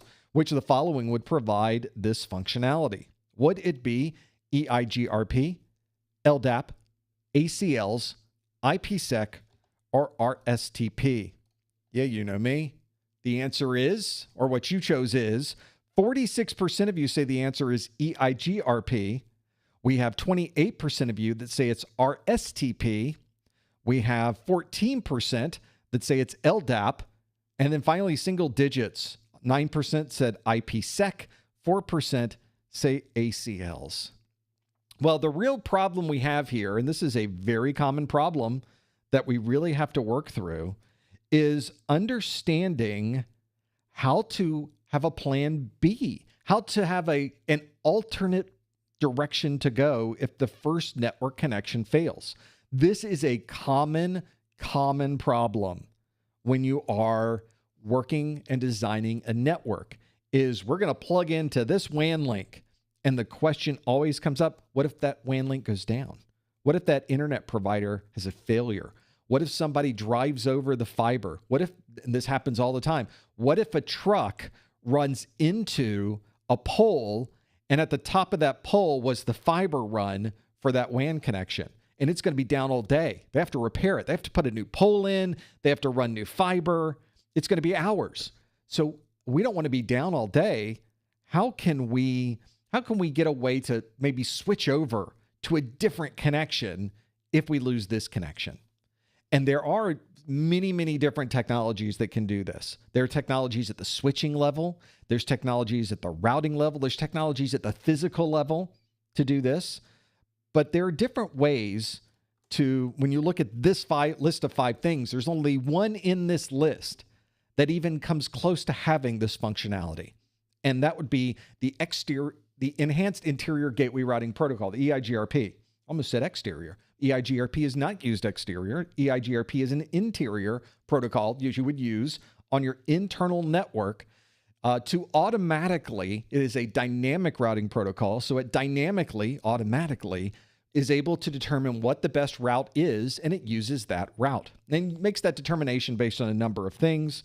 And if your topology does end up changing, that you dropped off a connection, suddenly the truck hits the pole and your fiber goes away, how can we get the network to automatically shift over to a different connection? We need to use either a routing protocol that can do this, a physical level monitoring tool that can do this. I have a modem used for my internet connection that can do this. So it's outside the scope of routing protocols. It just looks at the physical connection. And if it loses the physical connection, it just switches you over. I think it also does pinging too. So it just pings every so often or sends some type of hello. And if it doesn't get the hello back, it switches you over. A lot of different things to be able to do this. But that is a really good example of how you might want to take a dynamic routing protocol and leverage that to provide some redundancy. Not all dynamic routing protocols do this, however. You need to make sure you use the right dynamic routing protocol for the right purpose. So OSPF, another good example of something you could use for this. EIGRP is a good one. A lot of companies use static routing. So for static routing, you have to use a little bit different engineering on that one. You have to kind of work through how you would determine the link was down, and then where do you go as your backup. It is doable, but it's a little more challenging, and you have to manually configure that into the configuration of your router. There are also switching protocols that do this, or even internal protocols at the router level that do this for redundant routers. But in this case, we weren't really dealing with redundant routers. We're dealing with redundant links. A network link has failed. And in this particular case, EIGRP is the only one in this list that even comes close to providing this functionality. That's why. So this is one where we do want to look at the other options to see why the other options weren't a good choice. So 28% of you said rapid spanning tree protocol is what you would use. Rapid spanning tree protocol is used when you want to prevent any type of switch loops on your network. Has nothing to do with connectivity across different links or even providing redundancy. That's not what spanning tree does. The point of spanning tree is to prevent loops. And if we're using the more modern version of spanning tree, we're running RSTP. Very often we just say we're running spanning tree. These days, the reality is we're really running the rapid version of the spanning tree protocol. So anytime somebody tells you, oh, I'm using STP, in your mind, you could think, well, he's probably using RSTP. Unless it's a really old piece of hardware that has no knowledge of the rapid spanning tree protocol, it may be using the old version of spanning tree, which is a nice thing about the rapid spanning tree protocol update is that it is backwards compatible. So you can have both types of equipment on your network at the same time. These days, it's kind of hard to find equipment that old that doesn't know how to do RSTP. So although RSTP very useful and you should be using it, you should have it installed. It should be running right now in your configurations. It does not provide any automatic failover when you lose your primary link. So nothing good there. Next on our list is 14% of you that said LDAP, the Lightweight Directory Access Protocol, which is great for directory services if you need to do authentication, if you need to make sure the person logging in is really them, if you need to maintain different information about that user or about the device or about a service. LDAP's a great database to use for that. But LDAP by itself doesn't provide any automatic redundancy failover backup functionality. That's not what LDAP does. LDAP is a database, and it's where we can reference information in that database. but the database can't move you to another link. So that's not the option either. 9% of you said IPsec. IPsec for IP security is a way to, in most common implementations, to set up an encrypted tunnel from one location or one device to another. Those are a very valuable tool to use for VPNs, virtual private networks. And if you want to be able to send private information over the very public internet, a VPN connection, primarily using IPsec, is a very good way to do it. If you have a couple of sites that are connected to each other, you're probably connecting them with IPsec as your tunneling protocol. And then lastly, 4% of you said ACLs, access control lists. Access control lists you can think of as the list that you would go through for a firewall. The rules in a firewall is a very good example of an access control list. The permissions list that you have associated with a folder on your file server, that's an access control list. Some routers and switches allow you to put access control lists in there that would be able to filter out information based on IP address. It's a filter. It's a way to allow or disallow access to a particular resource. In this question, we're not asking about allowing or disallowing access. We need some type of failover functionality that is automatic. ACLs will not do that for you. The one that would provide this from these 5 options, EIGRP, is the option you should have chosen. 46% of you, although it's not a majority, most of you chose that one. The plurality of you chose that one. So I think we did pretty well with understanding what the one is based on all of those things. And for those of you asking in the chat room, yes, I write all of these questions. These are all new questions every month. I write all of them from scratch. It takes about half a day to put it all together. So this is a really good example of how I could take some of the topics from the exam objectives, put them into a format that is in many ways very similar to the CompTIA format. This is the style of questions you can expect to get on an actual exam. You'll notice you don't get any straightforward questions from me. For example, you will never see a question from me or on your exam that says, what do the letters EIGRP stand for? They're never going to ask you that. These trivial type questions are well outside the scope of the exam. They're not going to ask you those things. Instead, they will ask you a question like this that expects you to know how these technologies are used. And that is what you would really expect on the exam. So for those of you that have maybe flashcards and you're just memorizing acronyms and the names, acronyms and the names, acronyms and the names, make sure that, I guess that helps you a little. In fact, with some of these, it can really help you. Although in this question, I don't know that knowing any of these acronyms would be able to answer the question for you. I think that instead you need to have an extra piece on your flashcard that says, this is what this technology does. This is how it's implemented. This is what you should know for the exam. So make sure you are familiar with those. That might help you as you go through this. Now, the question in the chat room was a good one, like where are these questions coming from? Well, the best place to get any information about this exam is at the source. You go to CompTIA and they produce a complete list of every topic you need to know for this exam. Everything. They give you a bullet by bullet breakdown of it's a great checklist. So before you start your studies, go download the CompTIA official exam objectives. They're on the CompTIA website. You can search for them in your favorite search engine. Just search for CompTIA exam objectives, or you can go to the link that's on my site, professormesser.com/objectives. Both of those have a link that will take you over to the CompTIA website. These are free, no money, $0 spent downloading these objectives. That's good. And they're comprehensive. They tell you everything you need to know to pass this exam. They're a PDF, so you'll be able to annotate them. In fact, you can probably, I wonder if this one has any annotation. This is a relatively new version. But in my PDF reader, and most PDF readers have a way that you can annotate. There's a certain piece of information you'd like to highlight, or maybe you're doing this on a tablet. You could use your stylus to write some of these things down.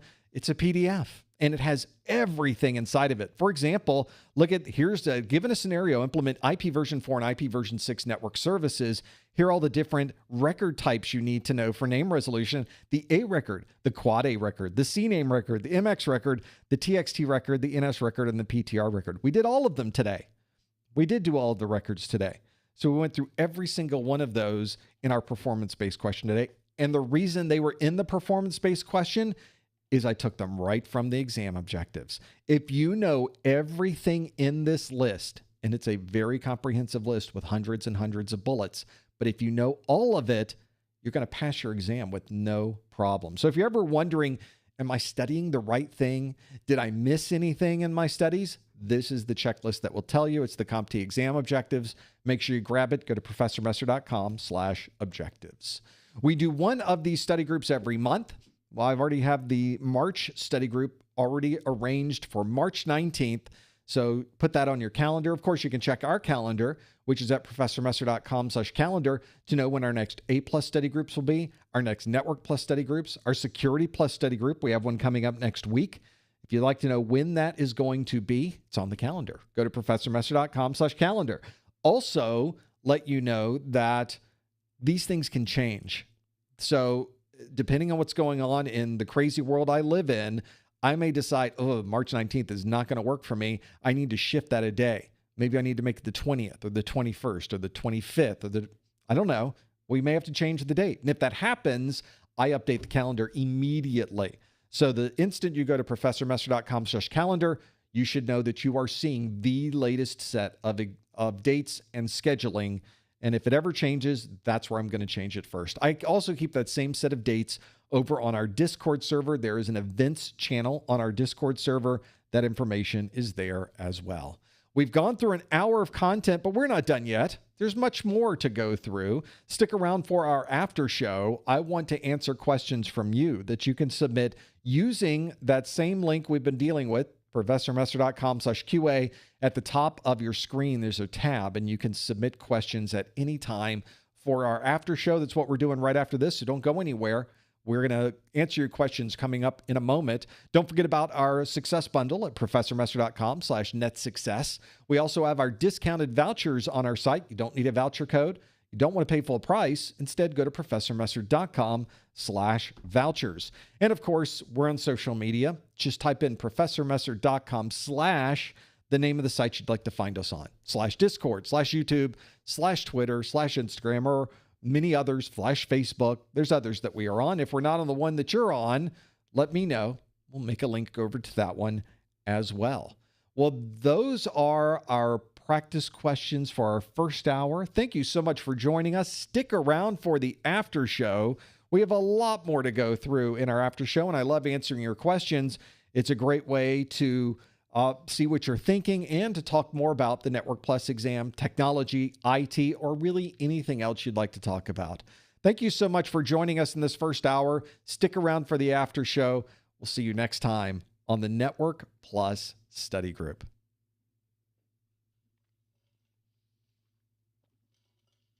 Okay, let's flip that over to here. Let's push that button there. And it's time for the after show, everybody.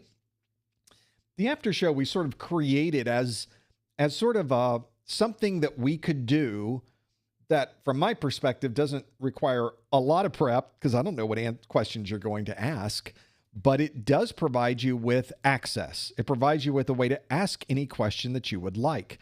And if you would like to ask a question, simply go to that same link. I guess I could put it up now, professormesser.com/QA. You'll notice there on that link, you could submit questions for this second hour at any time. It goes into a queue back here that I get to go through. And then I, of course, I'm going to see what questions you have, and then we'll just step through them. We'll go step by step. These questions can be about Network Plus. They can be about certification exams. They could be about information technology. They could be about technology in general. They could be about anything. They could be about Super Bowl. I don't know. Which I did not watch.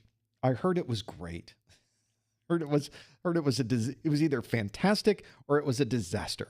It was one of those two things, which usually is not good in either case. Because it's usually not a great game when something like that happens, and it didn't sound like that was really the case. I did see that it was there. So the entire Super Bowl event I was aware of, but working with Super Bowl and doing Super Bowl things, just don't have the time. Just got other stuff going on right now. Next year, We'll look at it. We'll watch it next year. In the meantime, let's go through your questions. Thank you for submitting these at professormesser.com/QA and being able to work through them. Let's go through a couple of these just so, and you do need to know things like this. And I think this is a good question to ask along these lines because it really speaks to a larger question. This one's from AJ, who asks, what is the Mac OS command for ifconfig? ifconfig being the command you would use on Windows to look at IP address configuration parameters. And AJ continues, and if you only had access to a Mac laptop, would it be best to use VMware or a similar program to run Linux to troubleshoot networks? Well, you certainly could. In fact, on my Mac laptop, my Mac system that I have in front of me, why don't I do exactly that? And why don't we run this together since we're here? In fact, I've got quite a few things. I'll take you behind the scenes of my Parallels desktop, and we will see. Currently, I've got a few virtual machines here. Here's what I'm currently running on this system. I have some older virtual machines from an older Mac. So where you say my boot camp, not compatible. Windows 11, not compatible. That's because these were designed for the Intel version, but I have some good files on those. I can still access the files, but I cannot I can't start this as a operating system because it's an Intel based, and I have a newer Mac which has an ARM type processor. It's the Apple processor, the Apple Silicon inside of it. So those two no longer are operational, but don't worry, I have plenty more. I have a Windows 11 here. I have a test server that I use for testing my website deployments so I can upgrade and update information that's on my web server, test it, and then deploy it later. So, but down here, we got some Linux. Now, the question, let's go back to this question real quick. The question asked, what is the Mac OS command for ifconfig? As you will find, since Mac OS it originated as a Unix style, a BSD specifically, as a Unix distribution, and has through the years morphed itself into its own operating system, but its foundation is Unix. And as we know, the Linux foundation has a lot of ties back to the Unix world as well. So a lot of the commands that you use on a Linux machine are identical to the commands you could run on Mac OS. So if you were to go through, for example, my A+ certification, and you were in the section with all of the Linux commands, and you were running a Mac, you could probably just pop open a Mac terminal and run exactly the same commands. In the world of Linux, the command is ifconfig, which is an interface config. I've got a couple of new, I got to remember the passwords I used for these. I think I have an Ubuntu password that I could use for this one. So let's try it. Let's see what's here. I had this install all the time for this one. You have a couple of options in the world of Linux, however. In the world of Linux, they're like most things. I've got a number of people that are configured on this particular server. Let's put this one in. I have to remember the password I used because I had to provide it as part of, one moment, please. Now I can't type and talk at the same time. So I did I typed it wrong. I'm typing way too fast. You can tell it's a password that I never use because I have to really think about it. I don't have that muscle memory on it. But I'm doing a presentation, a video for the new A+ that goes through showing the shadow files in Linux. And that's where it has the hashed passwords. So I didn't want to use a password I normally would use for something like this because I want to show the hash. But I know that you smart people will try to reverse engineer the hash. So I had to use a password that was a little bit different to be able to do that.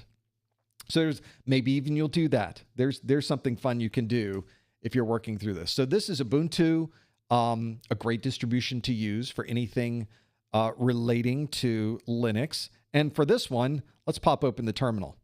Gosh, the terminal is so small and tiny. That's not going to work for me. Let's go bigger, bigger, bigger, bigger. We need big terminal. We need something we can read. Maybe we'll zoom up on it and get the terminal going. So I'm running on Mac OS. So that's what's what's on my computer. Behind the scenes is Mac OS. In front of us is a VM running. Because I am in Mac OS, I'm using VMware to do this. It is their VMware Fusion is what I'm using. This is a great tool to use. I don't even know what this distribution has in it. This is something you will often run into. So this distribution, I'm not even sure if the ifconfig command is even in this distribution.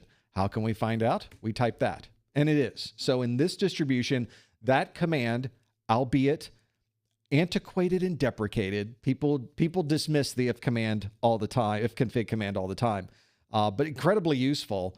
This is the same command you would use on Mac OS to be able to look at interface configuration. So on this computer, it's running 10.211.55.20 with a net mask of 255.255.255.0 and a broadcast address of 10.211.55.255, which you should have been able to calculate in your mind by looking at the network address, looking at the subnet mask. You should have known that was the broadcast address already, because it was easy.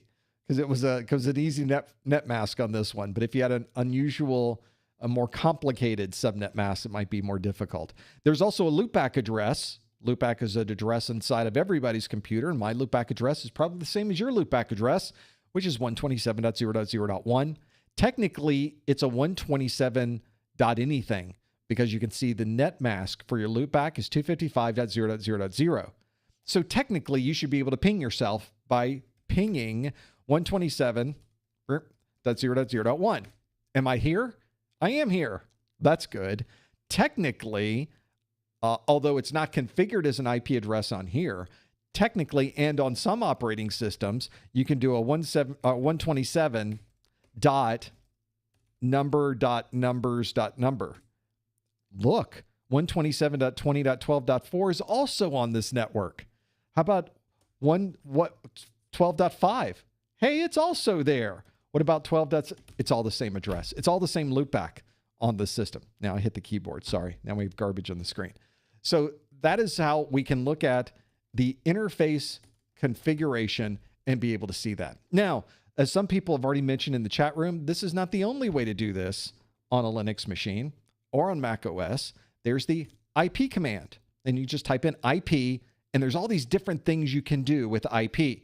In the world of Linux, IP space address shows you a similar breakdown of information. In fact, if we made this a little bit wider, it might help us view it better. So you can see that it shows us the loopback address as our first address on this list, and then it shows ENP0S5 as the Linux name of this particular Ethernet adapter in this virtual Ethernet adapter on the system. And you can see it's the same IP address we saw earlier, 10.211.55.20. This one shows us the subnet mask in the CIDR block notation, so it simply says /24.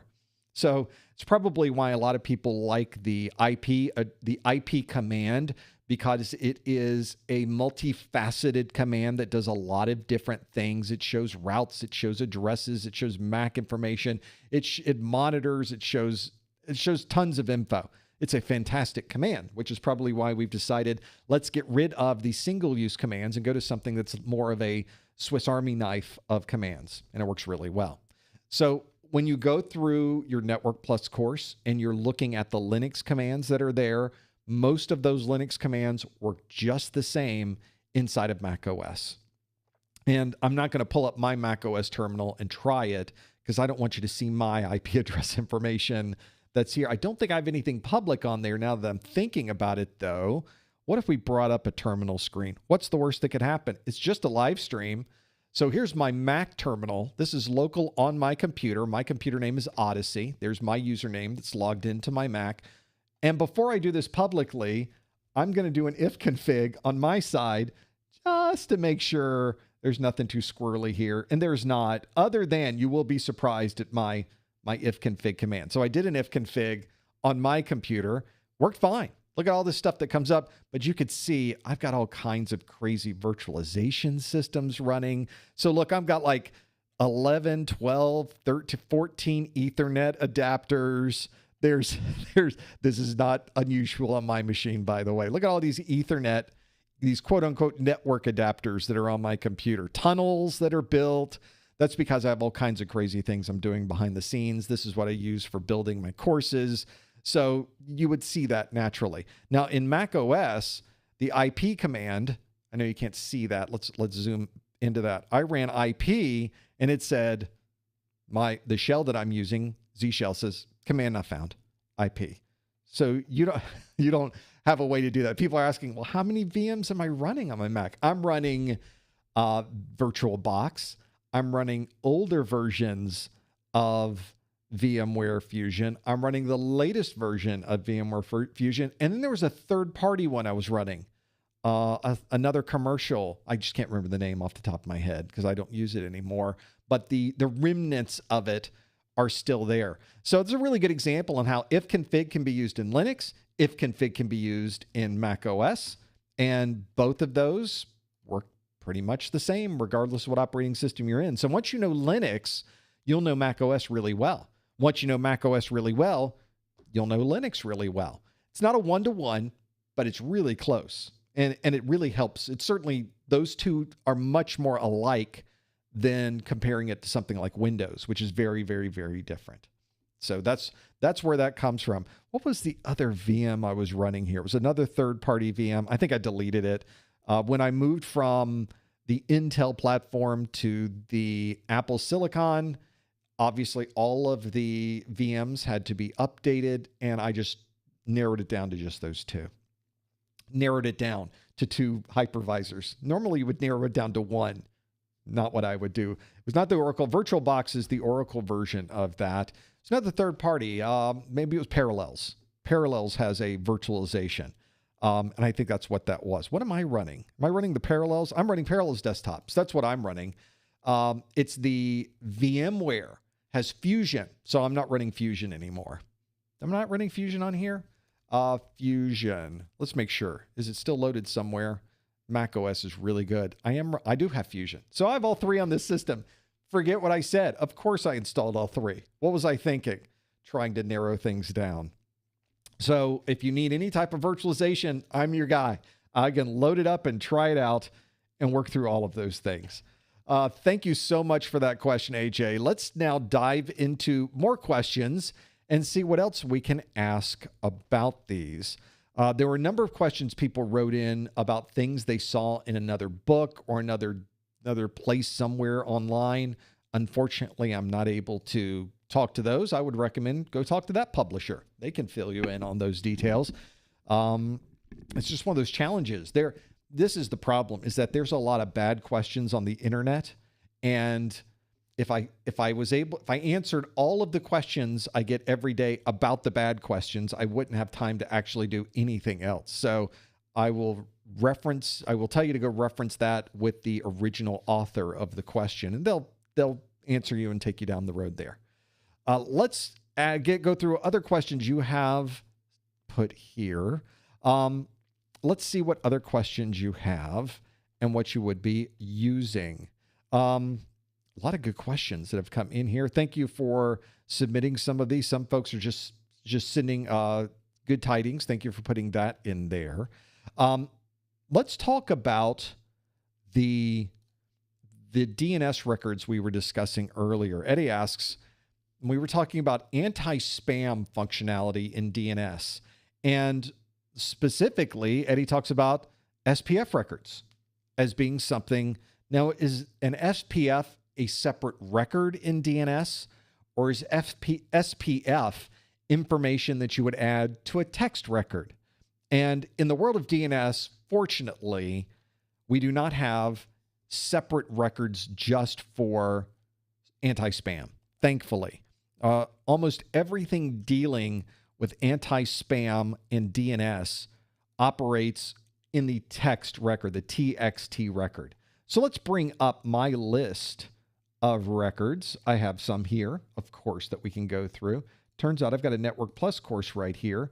And we already know, based on what we saw with the implementation of these, I think if we go, this is how I do it, is we go to our exam objectives. We already saw in the objectives, for example, that section 3.4 has all of these record types. So all you have to do is go to section 3.4 of my course, and there is a video on DNS records. So I'm going to bring up that DNS records information, and we're going to look at it real quick. Why is it so big on my screen? Because I zoomed in. That's why it's so big on my screen. Let's talk about anti-spam. I've spent a lot of time with my DNS working through anti-spam. So if you were to go to that course, you would see this, the text records. And this is where a lot of information can be put. For example, I was on a Google service. Google has a service that will check and monitor how much of my website is being indexed by the Google machine. This is an important thing. If you have a website, you need to know that your site is structured in a way that is compatible with Google. Otherwise, you're not going to be on Google, and that's a bad place to be on the internet. And so one of the things Google does is they want you to prove that you are the owner of your website. And one of the things they ask you to do is they ask you to go to your DNS server, create a new text record, and put a specific piece of information in that text record.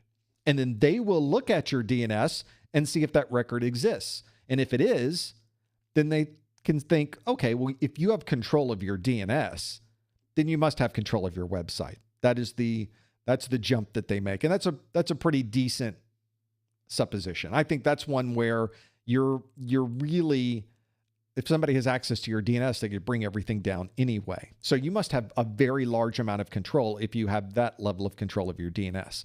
So if you are creating a text record, it may just be for verification.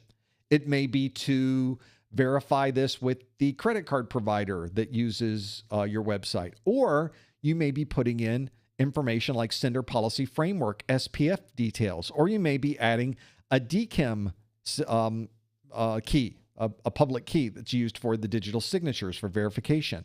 So any bit of text you could throw into a text record. Here's what they look like. Here we go. So this text record, these are text records from my site. In fact, I updated my SPF record recently because I added another email server from a different service. So all of the emails you get from me run through a service called Mailgun. That is the mail service that I use. It's specifically designed to send a lot of mail out because we do send a lot of emails. You get an email when you register on my site. You get an email when you purchase something. I send out thousands of emails a day with pop quiz questions through a separate service, and so I had to add this on. So if you were to look at all of the text records on my site, you were to list those out, you would see that there was a text record there with the TXT that had SPF information. You'd also find my DKIM record out there too. This is a copy of it. It's public key. It's public on my DNS server. None of this is private. None of this is secret. This is something you can find for anyone who's on the internet. You can simply query all of that and bring all of those up. So that's what a text record can do for you. And that's what it looks like. And that's how you can use it. It's pretty darn useful to have that there.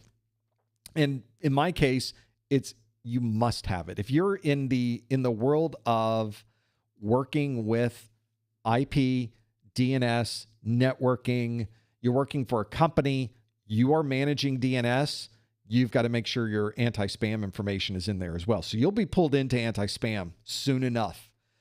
That is exactly where that is. So hopefully that's giving you some insight into where that is, where I put it, how I configure it, how it fits into the world of things. I like to show these very practically. So a lot of the DNS information in that video, practically all of the DNS information in that video is directly from my site. All of those individual records. Some of them I made up because it just made sense, but like an A record, we don't need one from my site to be an A record, but SPF, those get a little more interesting. So I thought a practical example would be good. Let's keep going through other lists, other questions. You can, of course, submit questions at any time. Go to professormesser.com/QA to submit your question. Here's a question that I don't get very often, but one that is an important consideration. This is from Jose. I mentioned earlier that if you know everything in the exam objectives, you will pass your exam. It's just impossible for you not to pass if you have that level of knowledge. But Jose asks, does the exam ask questions that are not on the exam objectives?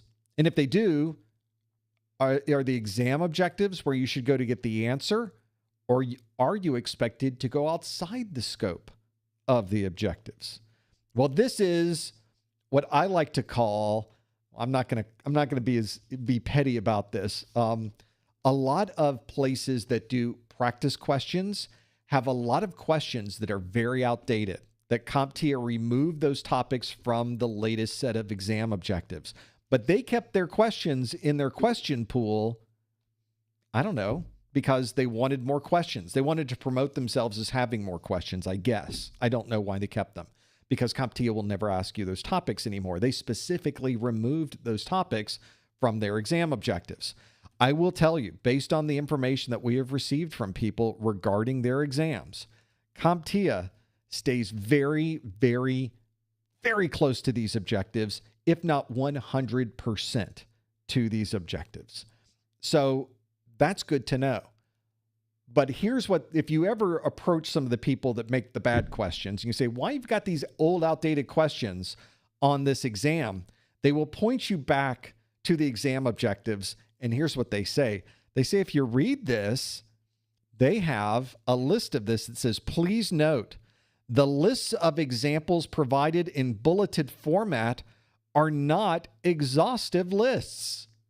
Well, that sounds like something different than what Professor Messer just said. Other examples of technologies, processes, or tasks pertaining to each objective may also be included on the exam, although not listed or covered in this objectives document. So the real key here, see if I can clear this out. I cannot. I was hoping to type a little bit faster here. What I'd like to point out in this particular case is this right here. That word, may. So this is what the lawyers put together at CompTIA so that they you couldn't complain to them afterwards, saying, you gave us all these objectives, and yet you asked us something that wasn't on the list of objectives. I want my money back. And they said, well, we could ask you anything, is really what this says. We reserve the right to ask you anything in the world, and we might do that. Or we might not. In most cases, in fact, in 100% of the cases, you will find that your exam sticks. I say 99.9% of the cases, your exam follows these objectives to the letter. They never go off scope of the exam. However, there have been cases on the exam, and CompTIA has this documented somewhere. I've not really been able to find it recently. But one of the things that they will do is often they might pull in topics that they're thinking of adding to the next version of the exam. They might pull in that topic and they might throw one of those questions on your exam just to see how you answer it, just to see how much you know about it. And what they end up not do, what they've told us, they've said this publicly, we don't count that towards your score. We also don't count it against your score. So the question is more for us gathering information more than anything. What they don't do on the exam, they've never done this, is go back to a previous set of exam objectives, pull some topic from there that is no longer on the latest set, and throw those questions on your exam. They stick to the objectives almost perfectly, to the letter, which is why I tell people, if you go through this list and you know every single one of these bullets, you will pass your exam. Because what if, let's say CompTIA does mess up and they leave a question that is a topic that was on an old version of the exam objectives that's no longer in the latest version. That could happen. Everybody makes mistakes. And suddenly you get a question on your exam about token ring or something. I guess they went way back. They went way back. They ask you a question about ATM, and they're asking you this question. You're thinking, token ring? Why are they asking me a question about token ring? That's not in the set of exam objectives. Well, they forgot. So let's say it's in there and you get it wrong.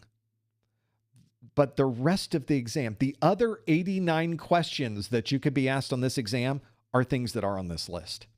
So if they even threw that in there just to kind of mix things up a little bit, you'd still be fine, because the rest of the questions on this exam, the other 98% of the questions on this exam, are from this set of objectives. And that's why I tell you, just stick to the objectives.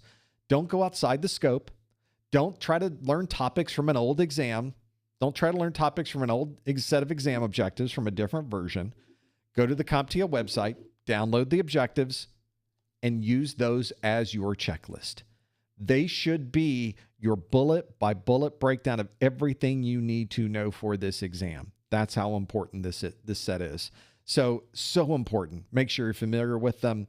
The objectives they could ask you another question though, and it may be off scope of the objective. So don't think that you have to shoehorn in some type of answer from the objectives if they have gone off scope, which could happen. And they've told you it could happen. They just don't do it because that wouldn't make sense. It doesn't make sense going off that far off scope when what you're trying to do is learn everything you need to know to earn the certification. And I think sticking to the objectives is your best possible way to pass this exam. They are the beginning of your studies. They are the end of your studies. Everything starts and ends with those objectives. That's how important they are. Let's go through some more. We got a little bit of time left, so let's keep going through this list. So the question, let's talk about certification renewals. This is from Vincent, who asks, in this last hour, I gave you a process and a series of special keywords that you could use to earn a 1-hour webinar category CEU.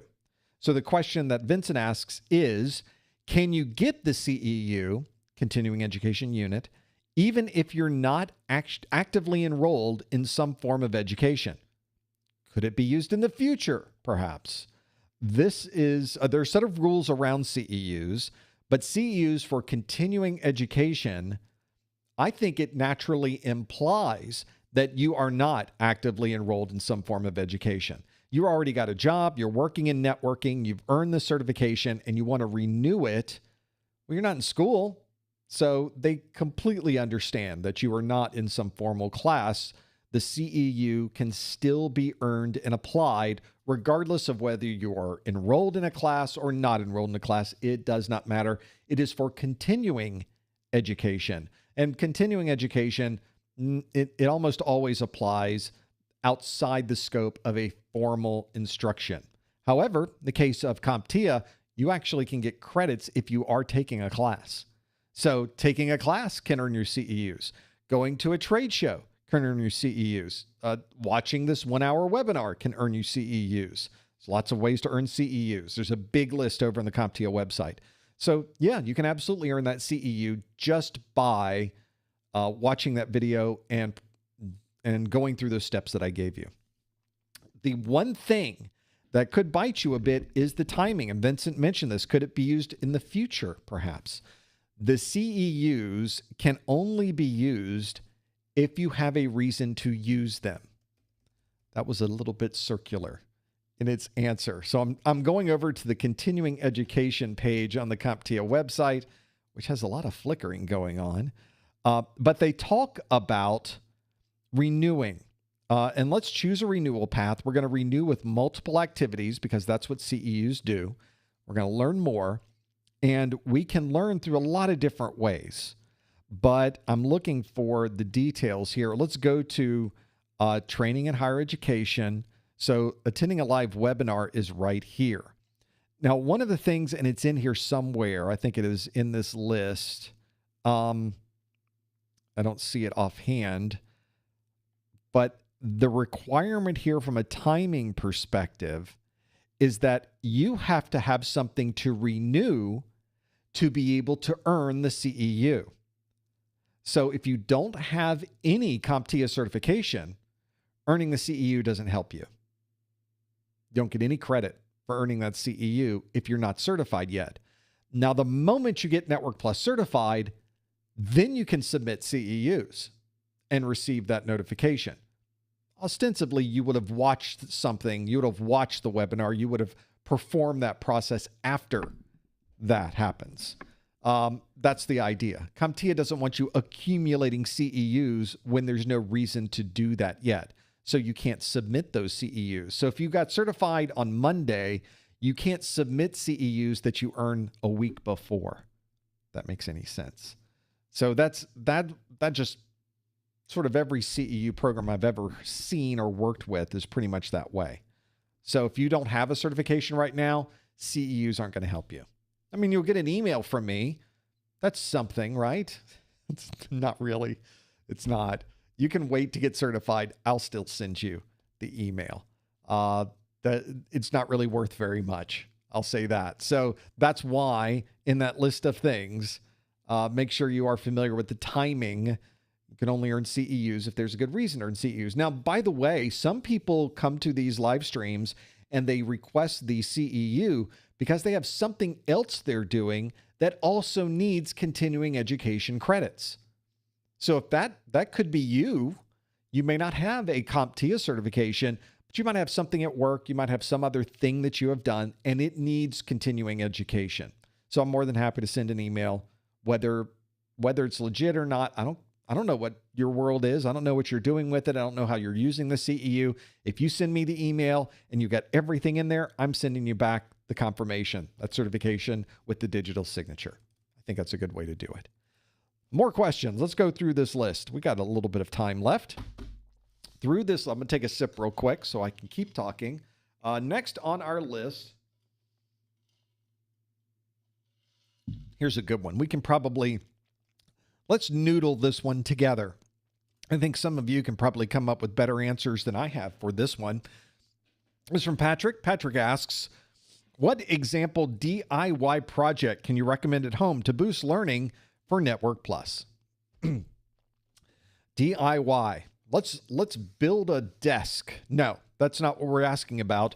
We're asking about something technology related that hopefully would help you with Network Plus and perhaps even help you get a job. I often mention, I have a video, it's in the YouTube video description of this video, and it's a link to a video on how to get a job in IT with no experience. And I talk about projects, home labs, and how important they are, not just for learning, but to create stories. You may be wondering, what am I talking about, stories? What is that? Stories are the things you tell people in an interview. We don't really think of it often as telling stories. You're a storyteller. They're there to listen to you. They will prompt you, tell us an example of a thing you did that had this. You should be able to talk for 15 minutes on that particular topic. Well, 10 minutes on that particular topic. There's only so much room. But there's so many things you could do to learn networking. Good example is the thing I just did where I popped up my Linux distribution. I installed that Linux distribution, connected to the network, updated everything in Linux, and then started installing services all in less than an hour. It can be done relatively quickly, and now you've got a Linux machine as a VM.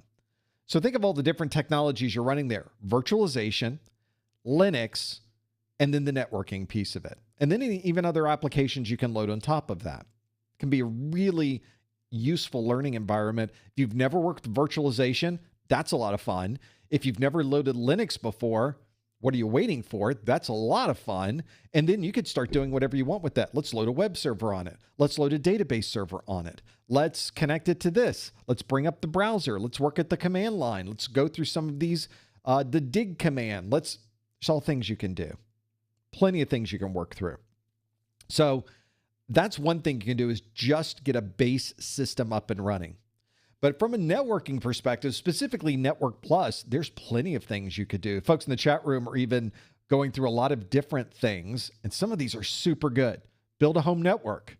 I just updated the network at my house. I pulled out all the switches. I replaced every switch. I replaced the router.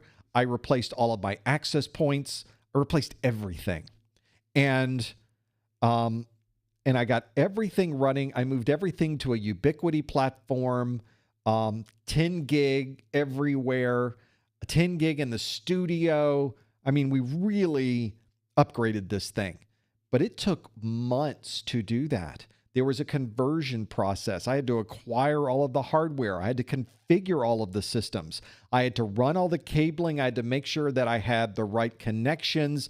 I needed SFPs. I needed some DAC cables. I needed access points? Do I need IP? Do I need Wi-Fi 6? Maybe we should do Wi-Fi 7 here. Where should they go? It's a lot of fun to design, build out, and implement something like that. And there's always something that goes wrong or something that doesn't work. Those are the stories I'm talking about. Whenever you're working on these projects and something doesn't work, that's great. Doesn't sound great. What? It's going wrong. That's not good. No, that's fantastic. The only time you ever learn is when it doesn't work. Because now it doesn't work. Let's figure out what's going on here. I'm getting this message that takes you to this configuration file. There's this information that I need to change or need to add. Why am I doing that? I need more understanding of what that change is doing. Now I can make the change. Let's restart it. Now it works. You need to document these when they happen, because these are the stories you get to use when you're in an interview and they ask you that horrible, really easy softball question. Tell us about a time when you ran into a problem that you had to solve and what you did. Which is just it's kind of a lazy interview question, but those are great. I like softballs because you can effectively turn that question into anything you want. And in this particular case, there were all these problems you ran into. Oh, let me tell you about a problem I had when I was redesigning my home network. And off to the story. I just had this problem this week when I was working on installing a brand new Linux distribution with a web service. Here's what I ran into, blah, blah, blah, blah, blah, blah. This is one of the things I ran into where I needed to build out an IPsec tunnel and I kept getting this error. And here's something I did. So let's go through some of the things they talk about in our chat room, things you can do. Build a home network. Just talked about that one. Packet Tracer. Great idea. Packet Tracer is a free utility, more than a utility. It's an application from the folks at Cisco. Packet Tracer is a great utility. It effectively takes all of the things associated with Cisco networking and puts it into, it's an emulated environment, but it feels virtualized. It feels like you're using actual Cisco equipment. It gives you similar Cisco prompts to a real switch, a real router. You can put real or fake virtual computers in the mix of things. You can build out different functionality. You can effectively create an entire network on your screen, connect everything together, and then start sending information back and forth. You can even do a bullet time with Packet Tracer, which effectively you stop time and you can watch the packet go hop by hop by hop. You can just tell it, okay, next. You can watch where it goes when you're doing this. It is an amazing tool. Oh, and it's free. What? Now, it does require that you register. So there is a registration aspect to it. You will need to provide your credentials to do this. I think I've got credentials that I could log in. So I'm doing this while I'm talking about Packet Tracer. I'm bringing up my copy of Packet Tracer. I just have to find my credentials for Cisco. They make you log in. So that's why they require you to register. So I've got my Cisco credentials all stored up in my in my 1Password. So we're going to see if those credentials work. That's the real question, isn't it? Will they work? I don't know. The first one didn't. Oh wait, I have one that literally says Cisco Packet Tracer. See, I thought ahead in my 1Password. And what username did I use? I used my Professor Messer email address.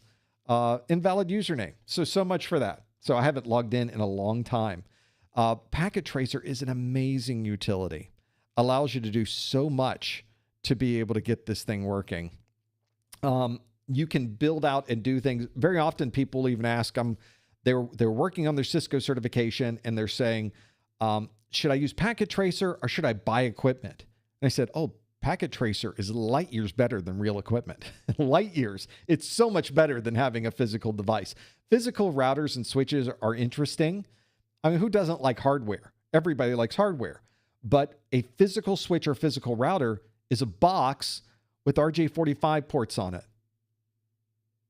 That's it. What are you learning from that? How to plug in an RJ45 connection? I think you got that one. So physical devices are cumbersome. They take up space. They need power. You have to physically plug things in. They take forever because you have to get a cable and plug everything in. Packet tracer, you go click, click, click, click, drag, drag, drag, drag, network's built. Done. That's it. Oh, you want to change it? Drag and drop, drag this over here, put it over here. What happens? That's how great Packet Tracer is. So if you want to do a little study with Packet Tracer, build out a network, play around with some switches that you don't have, play around with some routers that you don't have, put it all together, and then put computers into the mix and see if you can ping across, there's your Packet Tracer. Really helps with learning networking. It's well outside the scope of Network Plus. Well outside the scope of Network Plus, but a lot of fun to play around with. And if you haven't tried it out, it is something you should try, especially if you're into networking, you're interested in networking as a career, you're eventually going to use it anyway. Time to install. Get your Cisco login, download Packet Tracer, get it running. And like I said, there's no cost for doing that. Absolutely free. Building a NAS. FreeNAS is a great network attached storage solution. If you need network attached storage, you need a system that will constantly back up your computer. You want this done automatically. You want that NAS to always be available. You just need a lot of storage for some reason. Building your own NAS is a great way to do that. Not a huge networking component there. Maybe some 10 gig networking fits into the mix there. But it is a lot of fun to work with the operating system, get everything running, maybe reference different directory services. That's a great thing to do, is FreeNAS, to do something like that. Or build out a new firewall. Get an open source firewall. There's a lot of options out there that you can really customize, really go into the details, create your own rules, turn things on, turn things off, see what they do on your network. One of the greatest, I think I mentioned this in the video, one of the greatest stories you could have is building out one of these open source firewalls, which have tons of reporting in them. They go light years beyond what your off the shelf Best Buy type router firewalls can do for you. So I really recommend doing this if you're into networking or security, because of just the reports that you can create. So somebody says, tell us of a thing you did or implemented or a problem you had that you had to get past. You could say, oh, I just installed this new open source firewall on my network. You won't believe the attacks that I'm now recording on my WAN side that this thing is blocking. It is enormous number of attacks coming through, and here's the report that shows them. Now, who is interested in that? Who wouldn't want to look through that? And you can take people to see this first one.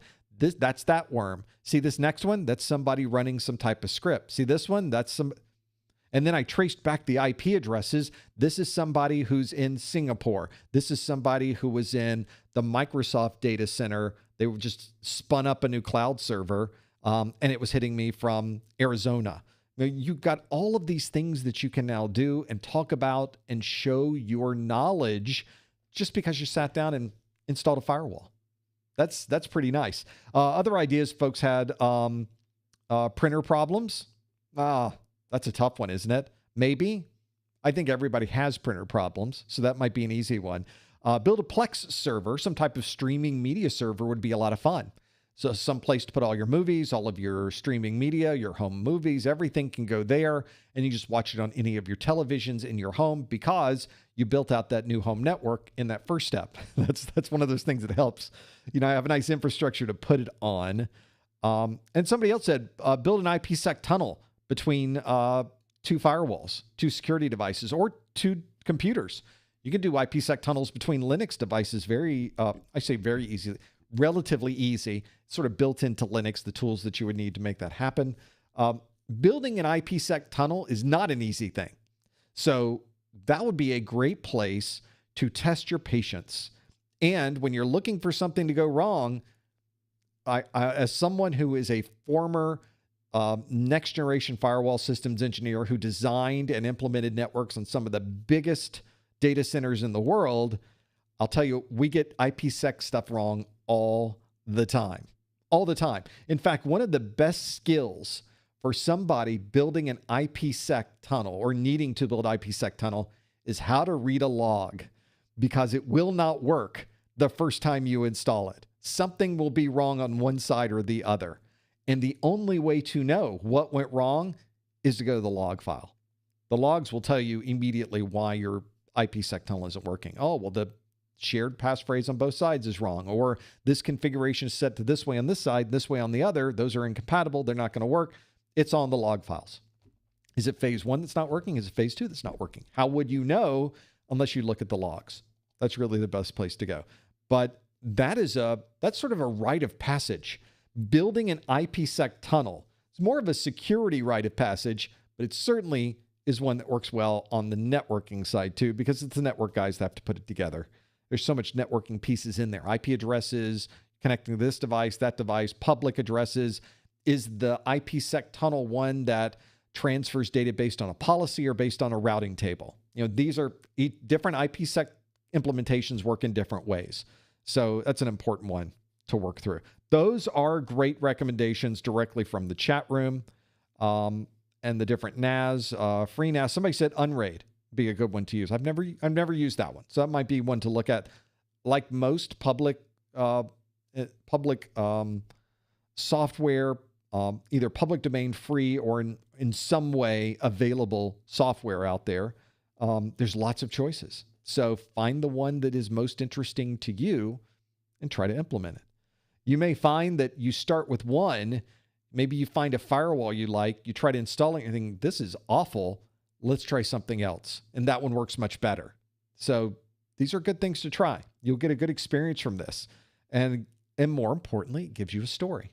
It gives you multiple stories, because that's what you need to put in your pocket. So when they ask the question, you can pull that out of your pocket and let's tell you a story about what I did with this situation. And you should have a list of 4 or 5 or 6 of those that you could just go through during an interview, hopefully during the next interview. This is sort of like it's the American Idol of things. So they have you in the first time, and if you get through the judges, you now get to the second time. Well, if you went through all your stories the first time through, oh, you're in trouble. You need to come up with more stories. So start creating your library of stories now so that you'll be ready regardless of what you run into. Might help you out quite a bit during the interview process and beyond. If you're ever fortunate enough to work for an organization that has a lot of technical people. I worked as a systems engineer for a lot of different companies in Silicon Valley through the years, either doing protocol analysis, network management, troubleshooting, security, firewalls, IPS. And these are situations where you're working with people that are all doing similar things. And it's kind of fun at night. On these events that we do, we sit around at the hotel bar and have all of our stories. Oh, you won't believe what I saw last week when we plugged the firewall in at this place and the stuff we saw. We've had stories. I got to tell my stories as, oh, did I tell you about my customer who got arrested because I brought the firewall in?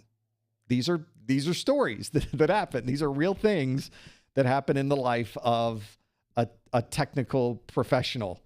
At times it can be funny, it could be scary, it could be creepy, which that one was. There's only so many illegal things that can happen on a network, and if you're in security and working with firewalls, you're going to see all of them at some point. So it's one of those kinds of situations. The stories are important. You need to have your set of stories that you're collecting. That's going to help you quite a bit when you're interviewing and afterwards. There's always going to be something interesting to talk about. I know we're at the top of the hour. Let's keep going through this list. One moment, please, while I click some buttons on my side. Since my voice is holding out, let's get through at least one more of these. I'm not going to put this one up because we sort of went through it. This is from Jay. He says, how many command line commands should we know for the exam? The exam objectives tell you everything you need to know. The exam objectives of everything. They will let you know how to make that happen. So make sure, in fact, I should be able to find those. For Network Plus, let's go to the objectives. I've got a list of the objectives on my screen. Got a lot of stuff going on my screen. For Network Plus, I believe they're in Section 5. They are Section 5.5, and it says, given a scenario, use the appropriate tool or protocol to solve networking issues. These are all the things you need to know. Ping, traceroute, NSLOOKUP, TCP dump, dig, netstat, IP or ifconfig or ipconfig. They all do similar things, as we now know. ARP, Nmap, and you need to know how the link layer discovery protocol and Cisco discovery protocol can help you. And maybe a speed tester. You have to know hardware tools. And there's even these basic network commands. A lot of people say, oh, these are Cisco commands. Well, they're commands that work on pretty much everything. You go to Palo Alto Networks firewall, and a lot of these will work. So you find almost anything. These are very generic networking commands. You need to know those as well. Show power. What does that do? Show VLAN. What does that do? So those are important things to know as well. That's where you should go to get those done. That's something that can really help you, not just on the exam. Knowing these commands can be really, really useful just in your day-to-day work. You'll be using all of them to do what you do. There's really nothing on the exam that is outside the scope of the things that you will do. Everything is fair game in the world of networking.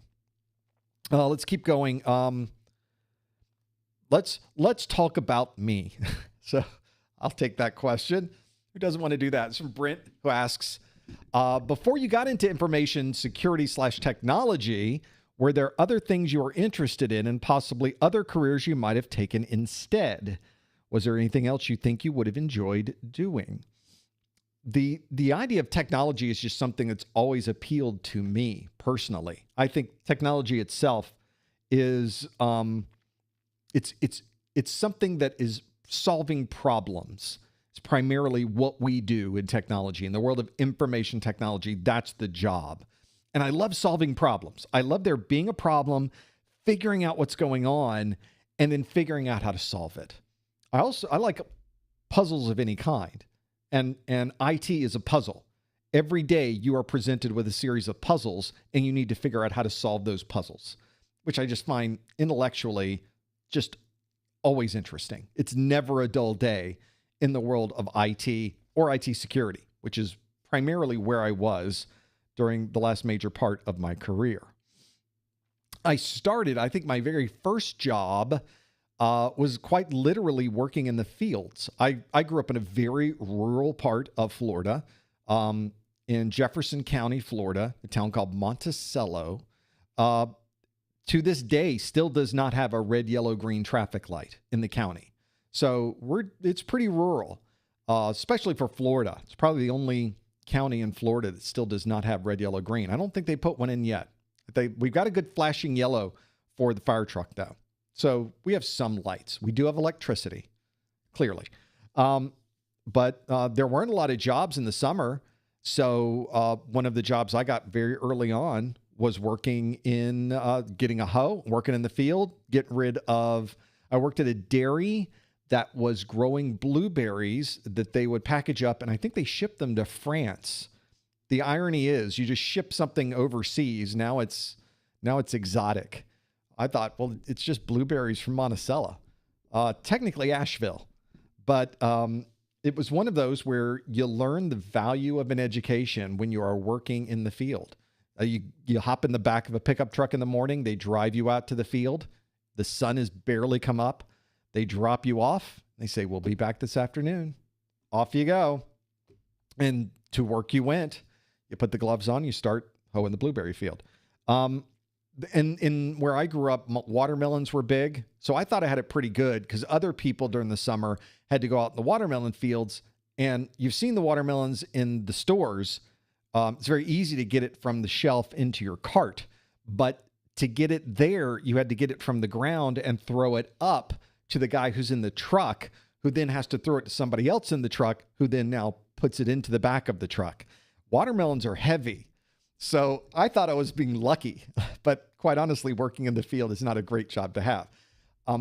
In that time frame, when I was in high school, because I'm old in some ways, PCs, something you could have at your house, was really an emerging technology. And I was fascinated by solid state electronics, by transistors, by things that worked but did not move. There was just something about those that was fascinating to me. I loved taking things apart and putting them back together. So I eventually moved into, when I started working in college, I got a part-time job working in their computing center, which at that time was just a bunch of mainframes. They had some labs throughout campus that were PCs. I'm not that old.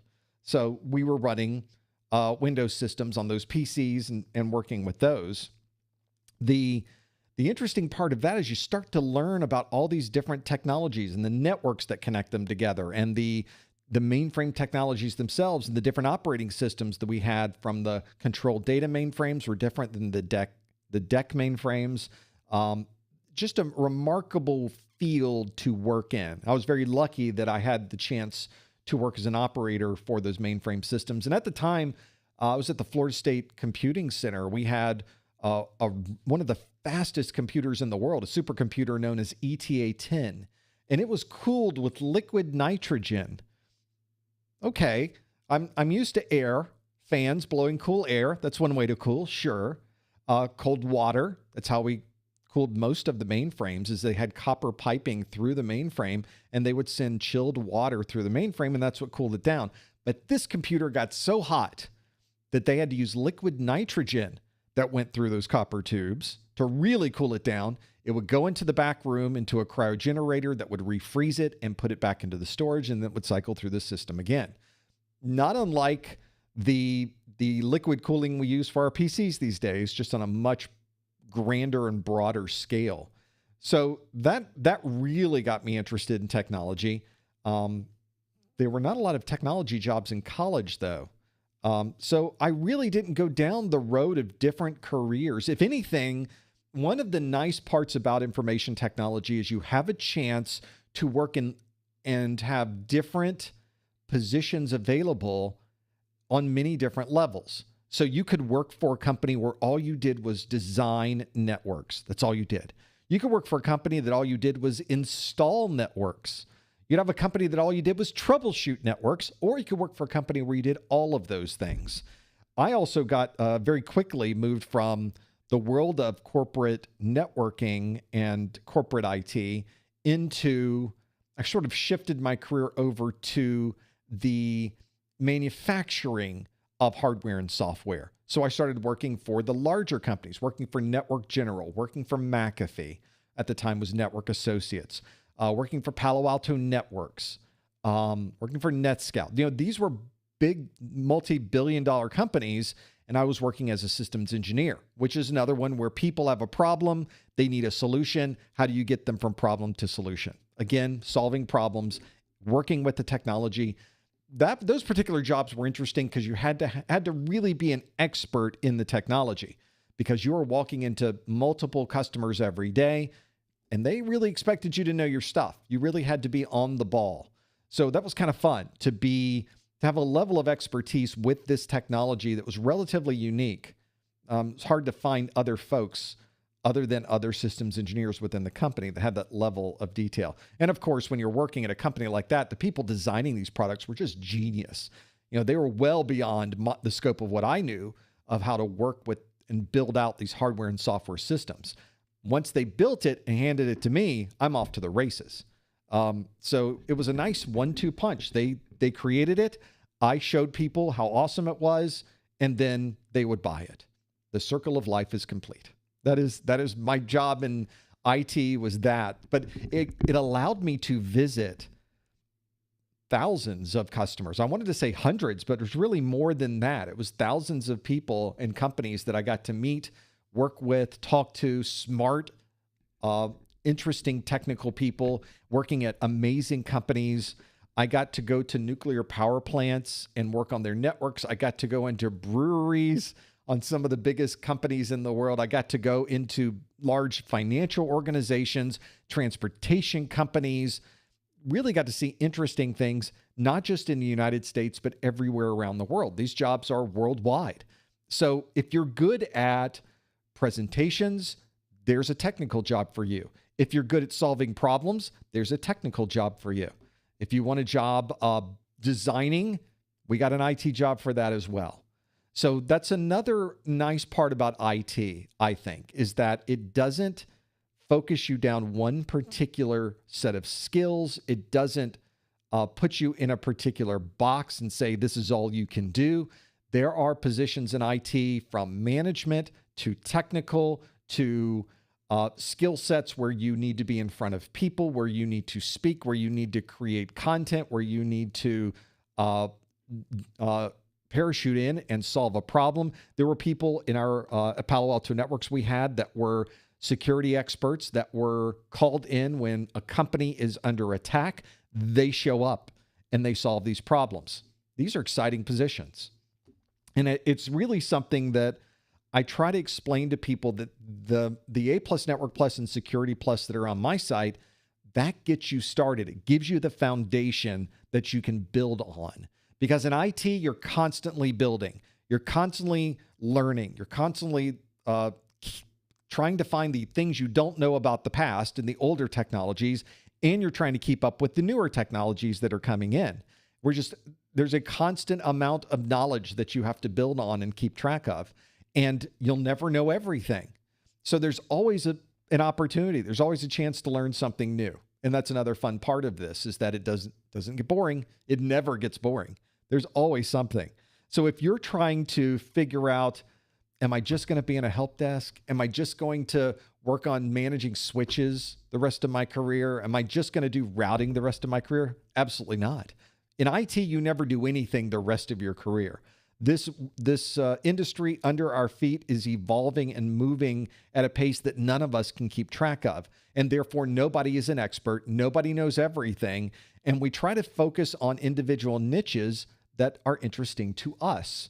Because if you want to enjoy what you do, then you need to find the thing that is interesting. And you may not know what that is today when you start the process. And your interests may change over time. Operating systems may have really, really interested you a year ago. Now virtualization is really interesting. Now cloud becomes interesting. And who knows what the next technologies are. Here's AI. Maybe AI is where we go from here. And after AI, there will be something else. Maybe that's where we go after that. What better part of the workforce do you need to be in than that? You can't go into medicine and have that level of flexibility. You can't go into transportation and have that level of flexibility. You can't work in finance and have that level of flexibility. This is one of the few industries where you can really recreate yourself constantly. And if there's something new or interesting that you'd like to do, you just go do it. And there's jobs available for you to work on those types of things. That is probably one of the best, most motivating things for me, is I'm trying to tell that to people. I'm trying to create the foundation that people can build on so they can go do these things. It changed my life. It changed my career. It changed my ability to support my family and myself, and perhaps families that will come along after I'm long gone. I want there to be a legacy there that they can build on. And this is one of the few industries that really allows you to do that. So hopefully you get a little bit of that from the training courses. You get a little bit of that from the live streams that we do. But there is a reason you are doing this. And there is a much bigger world out there than you may not even realize. It's there and just waiting for you to go grab it. So this is where we start. You start with trying to remember subnetting and what are these port numbers, and we go through the process of DNS records, and it doesn't seem like this is important, but it really is. And when you start putting together all these little skill sets and all this knowledge and the foundation that you are building, you will be unstoppable.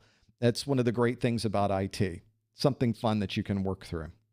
Well, hopefully that's given you something to think about, some place you can go. If you enjoyed this study group, we're doing another one a week from today. We've got Security Plus next week. I haven't even written the questions yet. I better get on it. Got things to do. There will be plenty more new questions coming on that one. They will, of course, all be security related. We will, of course, do another Network Plus study group next month. And when we're not here doing a live stream, come on over to the Discord at professormesser.com/Discord. There's plenty of folks there studying for their Network Plus. So if you run into a problem, you have a question, you want to bounce an idea off of somebody, there's usually somebody hanging out in the Network Plus channel. They will be more than happy to converse, talk tech, and figure out how to solve that particular problem. Thanks for joining us. We look forward to seeing you on all of these. We have such a good time with these. We sure appreciate you joining us. We will see you next time on the Network Plus Study Group. Thanks, everybody.